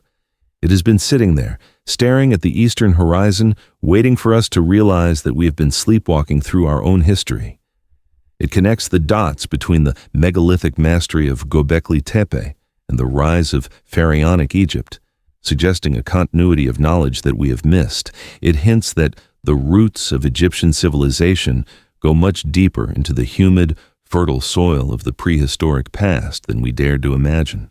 But if the Sphinx was built with a technology that we struggle to comprehend, moving 100-ton blocks with precision, it is not the only place where the ancients showed off a mastery of stone that defies explanation. As we travel from the limestone bedrock of Egypt to the granite mountains of Peru and the basalt caves of India, we encounter a consistency in construction that is disturbing. We find stones that are not just big, they are cut with a precision that rivals the best laser-guided machinery of the 21st century. The tools they supposedly used, copper chisels and stone hammers, are physically incapable of producing the results we see. We are entering the mystery of the impossible stone. If the Sphinx is a question of when, the stones we are about to touch are a question of how. To understand the magnitude of this mystery, you have to understand the Mohs scale of mineral hardness. It is a simple 1 to 10 ladder used by geologists. Talc is a 1, you can scratch it with your fingernail. A diamond is a 10, it can cut anything. Copper and bronze, the metals possessed by the ancient Egyptians and the pre-Inca cultures, sit somewhere around a 3 or a 4. Granite, basalt, and andesite, the stones used to build the greatest monuments of the ancient world, sit between 6 and 8. This is a problem of basic physics. You cannot cut a material with something softer than itself. Try to saw through a wooden plank using a stick of butter. It doesn't matter how long you try or how much sand you use as an abrasive. The butter will deform long before the wood does. Yet, the standard archaeological explanation for how the ancients shaped these monster stones is that they used copper chisels, stone-pounding balls, and sand. We are asked to believe that millions of tons of hard volcanic rock were quarried, dressed, and polished to a mirror finish using tools that would blunt after a few strikes. When you actually travel to the sites and run your hand over the surfaces, that explanation starts to crumble. Let's descend into the Serapeum of Saqqara in Egypt. It is a subterranean labyrinth, a dark, hot tunnel system carved out of the bedrock. Lining the hallways are 24 alcoves, and in each alcove sits a massive box made of rose granite or basalt. These are the sarcophagi of the Apis bulls, but calling them boxes is an insult. They are engineering marvels. Each one, with its lid, weighs roughly 70 to 100 tons. They were quarried in Aswan, moved 500 miles, and then somehow lowered into this narrow underground tunnel system where there's barely room to stand, let alone maneuver a crane. But the real shock is the precision. The surfaces of these boxes are dead flat. If you place a high-precision industrial straight edge against the granite, you will not see a gap of light. The corners are perfect 90-degree angles, not just on the outside, but on the inside. To achieve a sharp interior 90-degree corner in hard granite is a nightmare even for modern machinists. It requires a spinning tool bit that is incredibly rigid. If you were pounding this out with a handheld rock, the corner would be rounded, or radiused, because the pounding stone has a curve. But these corners are sharp. The boxes are polished to such a high degree that you can see your own reflection in them thousands of years later. The tolerance of the flatness has been measured to be within thousandths of an inch, the kind of precision we use for optical tables or aerospace components, not for burying a bull. Why go to that level of difficulty? If you are just making a coffin, rough-hewn stone works fine. Why create a surface so flat it rivals a modern glass table? It implies a capability and a need for precision that goes beyond simple ritual. And looking at the tool marks, or rather, the lack of them, it looks less like the stone was chipped and more like it was machined. Cross the ocean to the Andes Mountains of Peru, and the mystery changes shape. In Cusco and the fortress of Sacsayhuaman, we find walls that defy logic in a different way. Here, the builders didn't use mortar. They didn't cut the stones into uniform bricks. Instead, they used polygonal masonry. Each stone is a unique, irregular shape, some with 12 or more angles, and they interlock with their neighbors in a 3D jigsaw puzzle of terrifying complexity. Stand before the famous Hadin Rumiak wall in Cusco. You will see a stone that weighs several tons, surrounded by other massive stones. The joint between them is so tight, you cannot slide a single sheet of paper into the crack. And it's not just tight on the surface. The stones are fitted together all the way through their depth. To do this with pounding stones, you would have to lift the multi-ton rock, place it, see where it touches, lift it back up, pound away the high spot, lower it again, and repeat this process hundreds of times for every single face of every single rock. The sheer labor calculation makes this method absurd. And yet, the walls are there. Some of the stones at Sacsayhuaman are the size of diesel trucks, weighing 120 tons, yet they are fitted with the same paper-thin precision. The joinery creates a wall that is virtually earthquake-proof. When the ground shakes, the stones dance in their sockets and then settle back into place. The Spanish colonial buildings built on top of them collapsed in earthquakes. The Inca walls didn't move an inch. There's a strange aesthetic to these stones as well. They have a pillowed or puffy appearance, and some features look oddly organic. On some of the rock faces, there are strange scoop marks that look exactly like what happens if you take a spoon and scoop out a chunk of soft ice cream. It has led some researchers to speculate on the geopolymer theory, that the stones weren't cut but molded, that perhaps the ancients knew how to soften stone or pour a type of concrete that chemically set into granite. While geologists generally reject this, insisting the stones are natural quarried rock, the visual impression of softened stone remains haunting. It looks as if the rock yielded to the will of the builder, as if it were clay. Travel south to Bolivia, to the high-altitude plateau of Tiwanaku and the ruins of Pumapunku. This is arguably the most baffling sight of all. Here, the stones are andesite, an incredibly hard volcanic rock. The ruins are a scattered wreckage of H-shaped blocks that look like giant Lego pieces. The precision here is almost digital. The cuts are perfectly straight, the internal angles are sharp, and the surfaces are smooth. But look at the drill holes. Scattered across the site are stones with tiny equidistant holes drilled into them. The holes are perfectly uniform in depth and diameter. In some blocks, there's a groove carved along the length that is a few millimeters wide and perfectly straight. Inside the groove are tiny equidistant holes. To execute this in andesite requires a drill bit that is harder than the rock, diamond or tungsten carbide, and a machine that holds the bit perfectly steady. If you try to do this by hand with a copper tube and sand, the hole will wobble. It will be tapered, wider at the top than the bottom. But these holes are straight cylinders. It looks like the work of a router or a milling machine. Then there is the Great Pit of Zayat el Aryan in Egypt, a less famous but equally perplexing site. It is a massive excavation designed for a pyramid that was never finished. On the floor of the pit lies a granite sarcophagus that is oval-shaped. The lid has been sliced through. The cut is perfectly smooth, as if a giant knife simply sliced through the granite like it was cheese. There are no saw marks, no wavering. It is a clean, continuous cut through feet of solid stone. We also find evidence of high-speed mechanical cutting in the cores, famously studied by Sir William Flinders Petrie. He found granite cores, cylinders of stone left over after a hollow tube drill was used to cut a hole. When Petrie analyzed the spiral grooves on the core, the scratch marks left by the tool, he calculated the feed rate, how deep the drill sank with each rotation. The rate was staggering. It suggested the tool was piercing the granite roughly 1/10 of an inch per revolution. To achieve that feed rate in granite today, you need a heavy-duty hydraulic diamond drill with tons of pressure behind it. A man spinning a bow drill by hand cannot generate that kind of pressure. He would be grinding away dust. He wouldn't be plowing through the rock like a screw into soft wood. Finally, we go to India, to the Barabar caves. These are chambers hewn out of solid granite bedrock around 300 BC, though possibly older and reinscribed. The walls of these caves are not just smooth, they are polished to a glass-like mirror finish. You can see your reflection in the dark rock.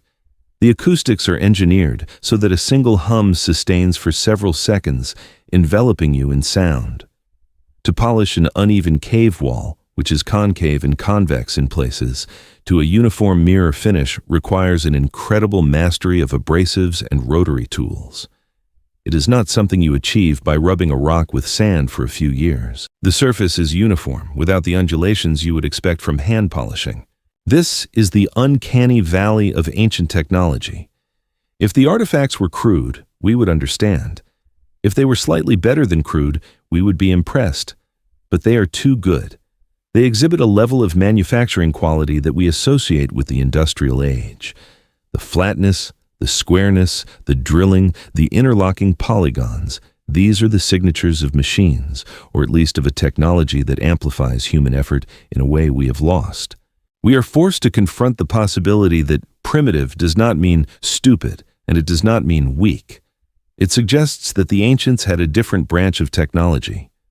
Maybe they didn't have electronics or combustion engines, but perhaps they mastered the mechanics of sound or leverage or chemistry in ways that are totally foreign to us. They were masters of the heavy, the durable, and the eternal. They built things not to last for a century, but to last for a geological epoch. And just as they mastered the land, they also seemed to have an impossible understanding of the shape of the world itself. Because while they were cutting granite with the precision of a laser, they were also drawing maps of coastlines that no human eye should have been able to see. Coastlines that were buried under miles of ice, waiting for a future that hadn't happened yet, or remembering a past that was long forgotten. In the dusty, high-ceilinged archives of the Topkapi Palace in Istanbul, a discovery was made in 1929 that turned the history of exploration on its head.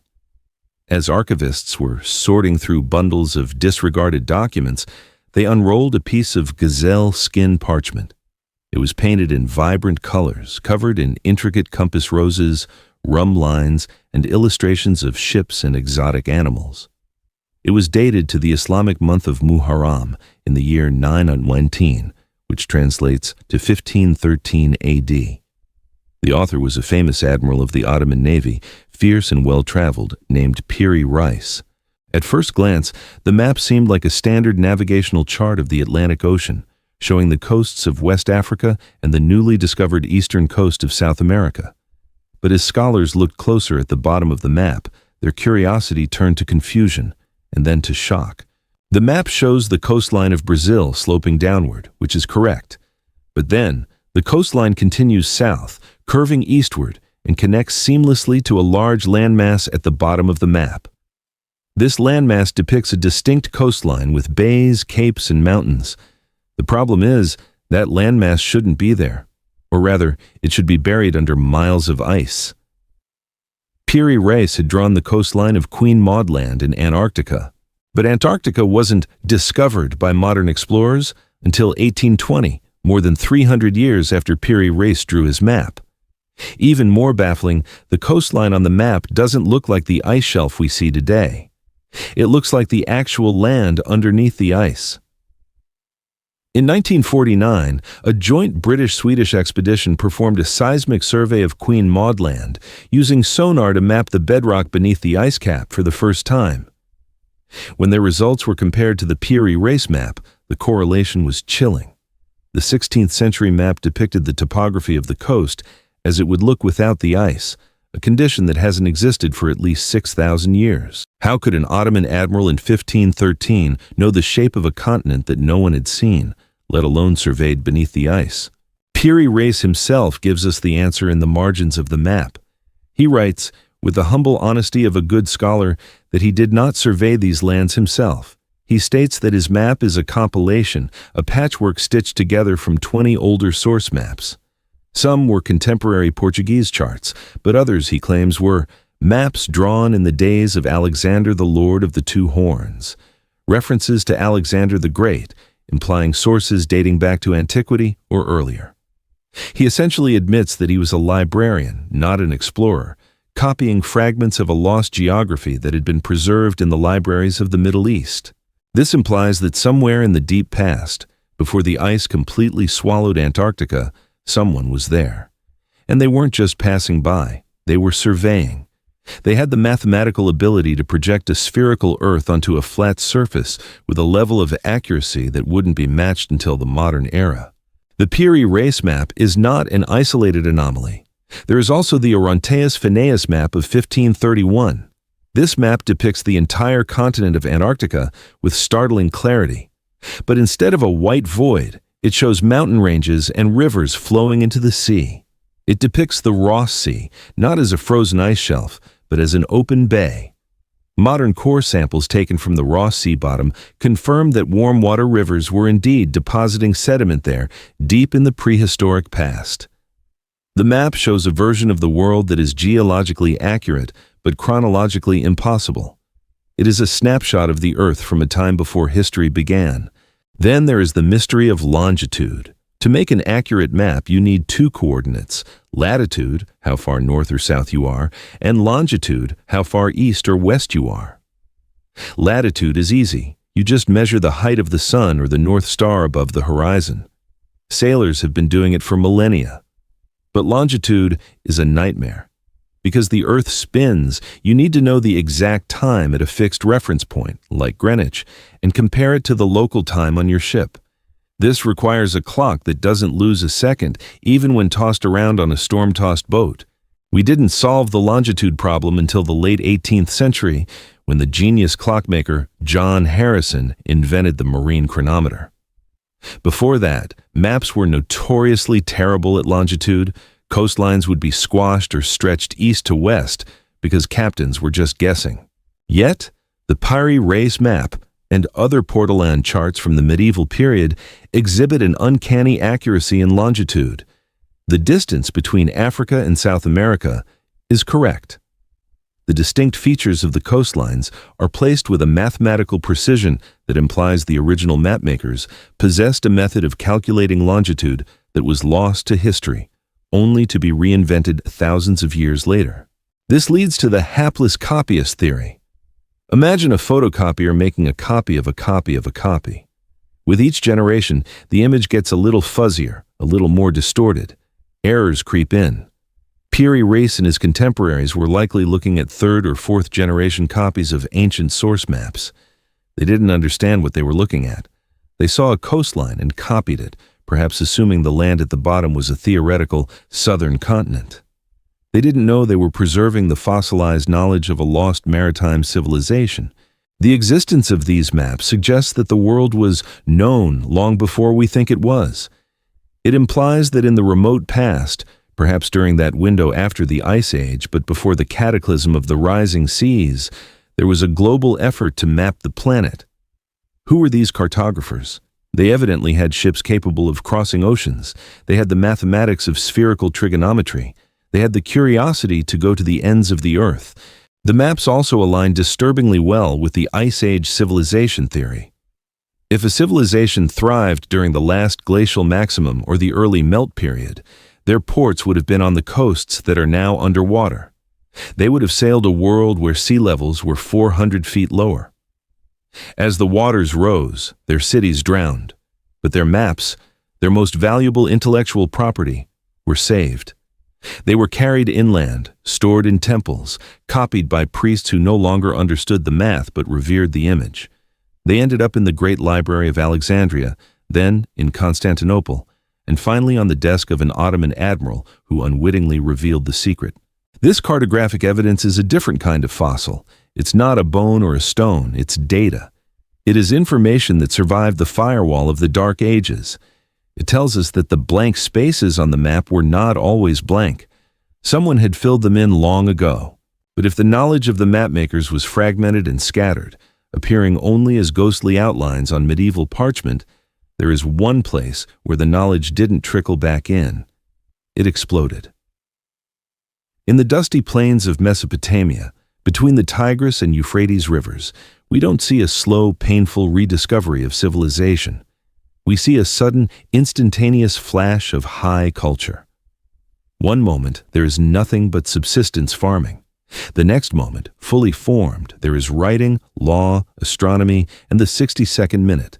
This is the enigma of Sumer, the civilization that seems to have landed from nowhere, carrying the toolbox of the modern world in its hands. We now move from the frozen maps of the Antarctic to the baking heat of the Iraqi desert, to the dusty flatlands between the Tigris and Euphrates rivers. This is the place where the history books tell us everything began. We call it the cradle of civilization. Here, in the region known as Sumer, modern-day southern Iraq, humanity supposedly took its first great breath of organized life. But if you look closely at the timeline of Sumer, you don't see a cradle. you see an explosion. The standard story of social evolution is a slow, painful climb. We are told that humans were hunter-gatherers, then simple farmers living in mud huts, then slightly more organized villagers, and finally, after millennia of trial and error, they figured out how to build a city. But the archaeological layers of Sumer tell a different, more jarring story. Around 3800 to 3500 BC, the Sumerian civilization doesn't just emerge. It arrives. It pops into existence fully formed, wearing a three-piece suit and checking a pocket watch. Virtually overnight, in the perspective of geological time, the region goes from scattered agricultural settlements to a high-tech society that possesses nearly every hallmark of the modern world. In a flash, they have monumental architecture with arches, domes, and ziggurats. They have a complex system of government and priesthood. They have schools and a rigorous curriculum. They have a bicameral Congress. They have medicine, pharmacology, and surgery.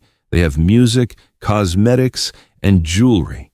They have a system of law that protects the rights of the weak against the strong. And they have the wheel. It is baffling to list the sheer number of firsts that Sumer produced without any apparent precedent. They didn't just invent these things, they perfected them. Take their mathematics, for example. We still live in Sumerian time. Every time you look at a clock and see 60 seconds in a minute or 60 minutes in an hour, you are using the Sumerian sexagesimal, base 60 system. Every time you measure a circle as 360 degrees, you are doing Sumerian geometry. Why base 60? Because it is a superior, highly composite number. It can be divided evenly by 1, 2, 3, 4, 5, 6, 10, 12, 15, 20, and 30. It is infinitely better for calculating fractions and building structures than our clumsy base 10 system, which is based merely on the number of fingers we have. The Sumerians had a math that was elegant, sophisticated, and capable of calculating astronomical movements with terrifying precision. And then there is the writing. One moment, humanity is scratching crude pictures on rocks. The next, the Sumerians are using cuneiform, a complex, abstract system of wedge-shaped marks pressed into wet clay. They aren't just using it to count bushels of wheat. They are using it to write epic poetry, detailed legal contracts, and medical treatises. The complexity of the language and the script is immediate. There is no long, slow, toddler phase of writing that lasts for thousands of years. It's as if someone opened a textbook and taught them how to read. This suddenness is often called the Sumerian problem. Where did they come from? The Sumerians themselves were an anomaly. Their language is a language isolate. It is completely unrelated to the Semitic languages, like Akkadian or Hebrew, spoken by their neighbors. It has no known root and no known descendants. They called themselves the black-headed people, and they claimed to have arrived in the region from Dilmun, a mysterious paradise land to the east or south, often associated with the island of Bahrain or the coastal regions of the Persian Gulf. But the most unsettling part of the Sumerian story is not what we think of them, but what they said about themselves. When we translate the tens of thousands of clay tablets they left behind, which have survived because baked clay is indestructible, we find that they don't claim credit for their own inventions. They don't say, "We were smart and figured this out." They say, "We were taught." Sumerian texts speak of a time before civilization, a time of chaos. Then, they describe the arrival of the Abgal, or Apkallu in Akkadian, the 7 sages. These were not normal men. They are depicted as semi-divine beings, often described as coming from the freshwater ocean beneath the earth, the Absu. The most famous of them was Oannes. The Babylonian priest Berossus, writing much later but drawing on ancient archives, describes Oannes as a figure who had the body of a fish but the head and feet of a man. This fishman would emerge from the Persian Gulf during the day to instruct mankind in writing, the sciences, and the arts of civilization, how to build temples, compile laws, and understand geometry. At night, he would return to the sea. If we strip away the mythological fish imagery, what are we left with? We have a description of a maritime arrival. We have a teacher who comes from the water, possesses superior knowledge, establishes the rules of society, and operates from a vessel, the sea, at night. It sounds suspiciously like a contact event. It sounds like the survivors of a higher, perhaps maritime culture, Doggerland, the sunken coasts of the Ice Age, arriving to reboot civilization among the local farmers. They bring the software of society, law, math, writing, and install it in a new location. This idea of a restart is backed up by the Sumerian king list, one of the most puzzling documents in history. It is a prism-shaped clay block that lists the rulers of Sumer. It starts in the deep past, stating, "After the kingship descended from heaven, the kingship was in Eridu." It then lists 8 kings who ruled for a total of 241 years.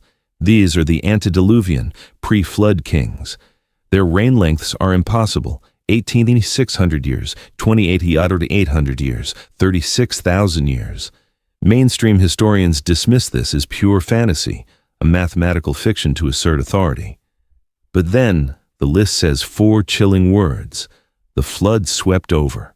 After this cataclysmic line, the list continues, but everything changes. The kingship descends again, this time in the city of Kish. The lifespans of the kings plummet.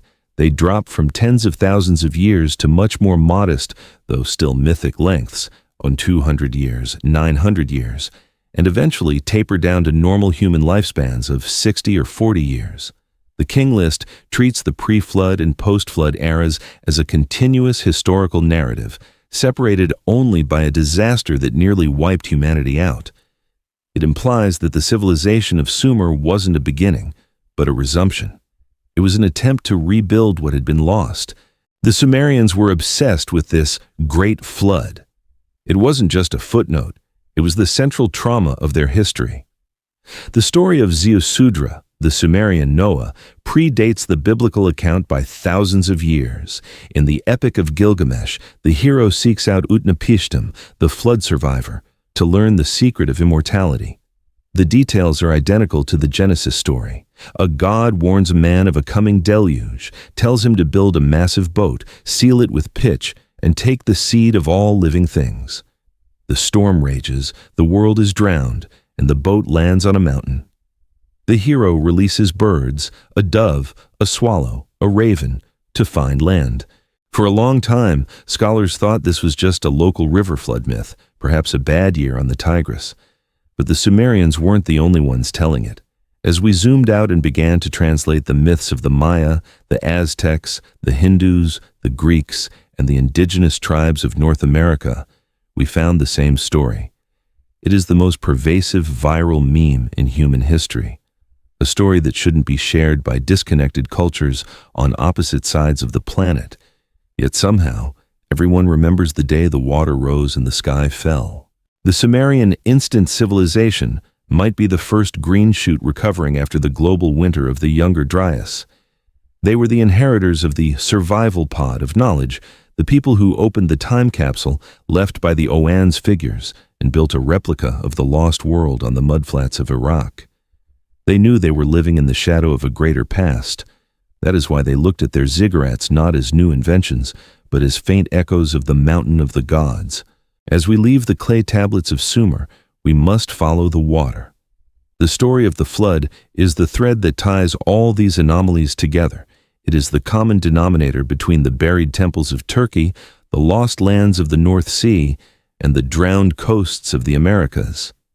Why does every ancient culture, no matter how isolated, insist that their history began with a catastrophe? We are about to examine the global flood narrative, not as a religious fairy tale, but as a forensic witness statement from the survivors of the worst day in human history.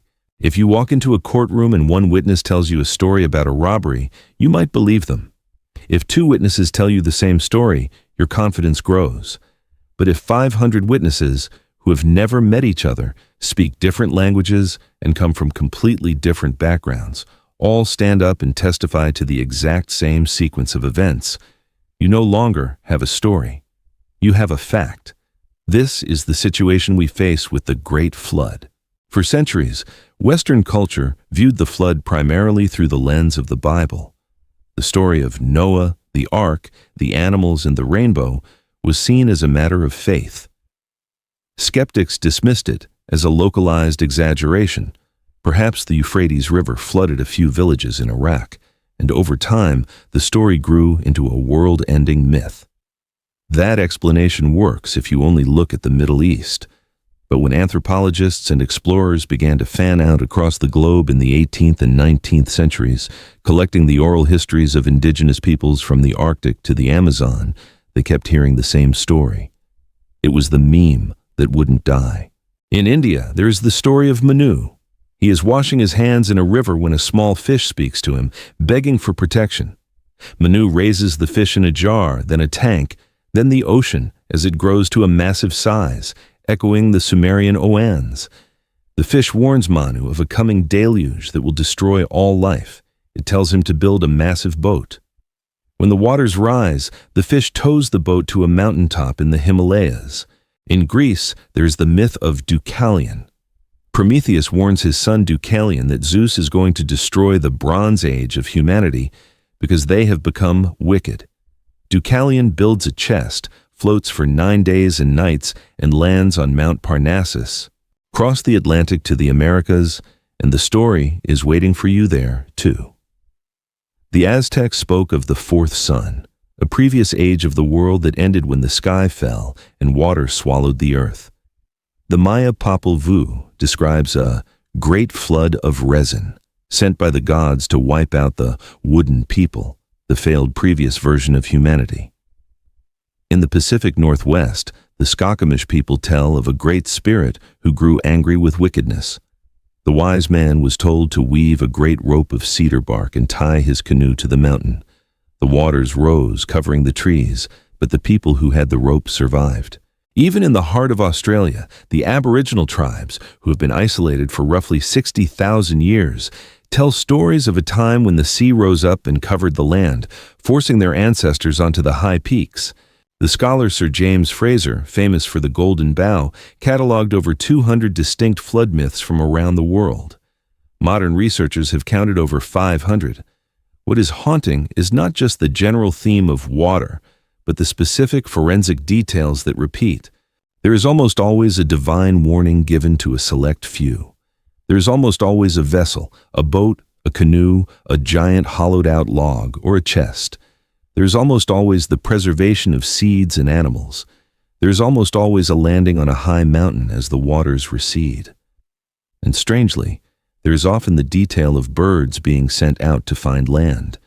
We see the bird motif in the Bible, in the Sumerian epic of Gilgamesh, and in the story of the Hindu Manu. Why would a storyteller in the Middle East and a storyteller in ancient India both invent the specific detail of releasing a bird? The sheer ubiquity of this narrative forces us to abandon the local river flood theory. Rivers don't flood simultaneously on 5 continents. This story is the collective scar tissue of the human race. It is the memory of a global trauma. And when we overlay this mythology onto the geological timeline of the Younger Dryas and the end of the Ice Age, the myth snaps into focus as history. We know for a fact that between 14,000 and 10,000 years ago, the sea levels rose by 400 feet. This wasn't always a slow creep. There were episodes known as meltwater pulses, specifically Meltwater Pulse 1b, around 11,300 years ago, where the rise was catastrophic. Imagine the collapse of the Laurentide ice sheet in North America. Trillions of tons of ice sliding into the ocean would displace water violently. It would create mega tsunamis that would race across the Atlantic and Pacific basins. If you were a human living on the coast of Florida, or in the lowlands of Doggerland, or on the Sunda Shelf in Southeast Asia, which connected Indonesia to the mainland, your world literally ended. The ocean didn't just come up to your knees, it swallowed your horizon. The fountains of the deep broke open. The sky turned black with storm clouds driven by the abrupt climate shift. For the survivors, those who scrambled to the high ground or managed to float on rafts, the world they came back to was unrecognizable. The coastal cities, if they existed, were gone. The fertile hunting grounds were under salt water. The familiar landmarks were erased. The population bottleneck we see in genetics, where humanity shrinks to a few thousand individuals, aligns perfectly with this catastrophe. The wickedness that the gods punished might simply be the survivor's guilt of those who made it, or a rationalization of why the universe turned against them. "We must have done something wrong," they whispered, "because surely the gods wouldn't kill us for no reason." This catastrophe also explains the time gap itself. A flood of this magnitude is the ultimate eraser. It destroys the evidence of civilization. Mud brick dissolves, wood rots, stone is buried under feet of silt and debris. If we built our greatest achievements on the coastlines, the flood took them. We are left only with the high-altitude outposts, places like Göbekli Tepe, built on a mountain ridge, or Machu Picchu, high in the Andes. We are looking at the attic of the ancient world because the living room is underwater. The flood narrative also gives us a clue about the civilizing heroes we discussed earlier. The Oannes figures, the seven sages, the Viracocha of the Andes. In almost every flood myth, after the waters recede, someone arrives. They are often described as bearded, wearing different clothes and possessing magic arts, architecture, agriculture, law. Could these be the refugees from the lost high civilizations? Imagine the scientists, engineers, and priests of a drowned coastal maritime empire, like the one hinted at by the Piri Reis map, escaping the cataclysm in their ships. They land among the survivors of the primitive hunter-gatherer tribes in the highlands. They are the gods who bring the seeds of agriculture and the knowledge of stone masonry. They are trying to reboot the system. They are the Noah figures who preserved the flame of knowledge while the world drowned. This perspective changes the flood from a fairy tale into the central pivot point of human history. It is the great filter. Before the flood, there was a world we have forgotten, a world of the Sphinx, of the Denisovans, of the mapmakers. Then came the darkness, the water, and the ice. The slate was wiped clean. When the sun finally came out again, roughly 11,600 years ago, the exact date given by Plato for the destruction of Atlantis, and the exact date of the end of the Younger Dryas, the survivors began again. But they weren't starting from scratch. They were starting with fragments. They built Göbekli Tepe to memorialize the event or to placate the angry gods. They built Sumer in the image of the old world. They passed down the story of the deluge so that their children would never forget the power of the earth. The persistence of the flood story suggests that we are a species with post-traumatic stress disorder. We are terrified of the water rising again. It is baked into our psyche. But by dismissing it as just a myth, we deny our own history. We refuse to listen to the testimony of our ancestors. They are screaming across the chasm of time, telling us it happened, it was real, and it changed everything. So we have the motive, the survival of the species, the weapon, the comet climate shift, the body, the drowned continents, and the witnesses, the global myths. We have collected the clues from the DNA of the Denisovans to the erosion of the Sphinx. Now, it is time to put the pieces together. We are standing at the end of the inquiry. We have walked through the Museum of Anomalies, and now we must step back and look at the whole picture. What does the timeline look like when we fill in the gaps? What is the story of us? It is not a straight line of slow progress. It is a story of cycles, of brilliance and ruin, of forgetting and remembering. It is time to conclude our bedtime story by reconstructing the forgotten timeline. We have reached the end of our journey through the archives of the impossible. We have walked the length of the broken timeline, picking up the shards of a story that science has struggled to glue back together. And now, as we stand here with these fragments in our hands, the fused chromosome, the inexplicable maps, the water-weathered Sphinx, the silence of the great fossil void, we must try to assemble them into a coherent picture. When we step back and look at the mosaic we have built tonight, the face that stares back at us is not the one we see in the history books. It is an older, stranger, and far more complex face. The standard timeline tells us that the story of civilization is a straight line, an arrow of progress shooting upward from the darkness of the cave to the light of the skyscraper. It tells us that for hundreds of thousands of years, we were primitive, static, and simple, until suddenly, about 5,000 years ago, we woke up. But the anomalies we have examined suggest that history is not an arrow. It is a wheel. It is a cycle of rising and falling, of remembering and forgetting.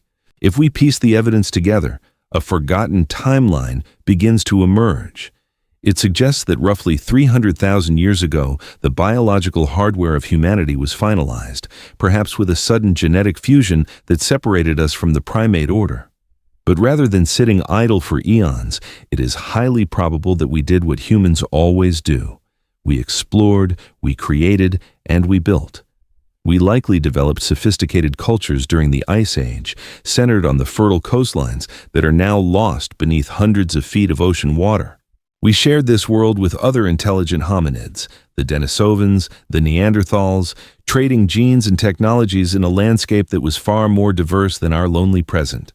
The evidence of the maps, the Sphinx, and the impossible masonry suggests that at least one of these prehistoric cultures reached a level of advancement that rivals our own in specific ways. They may not have had our digital technology or our plastic, but they possessed a mastery of stone, geometry, astronomy, and navigation that we have yet to fully comprehend. They mapped the world when Antarctica was ice-free. They engineered the Amazon soil. They built star-aligned monuments that could withstand eternity. This was the golden age whispered about in every mythology on Earth, the time of the gods, the time of the first time, or Zep Tepi of the Egyptians. And then, the wheel turned.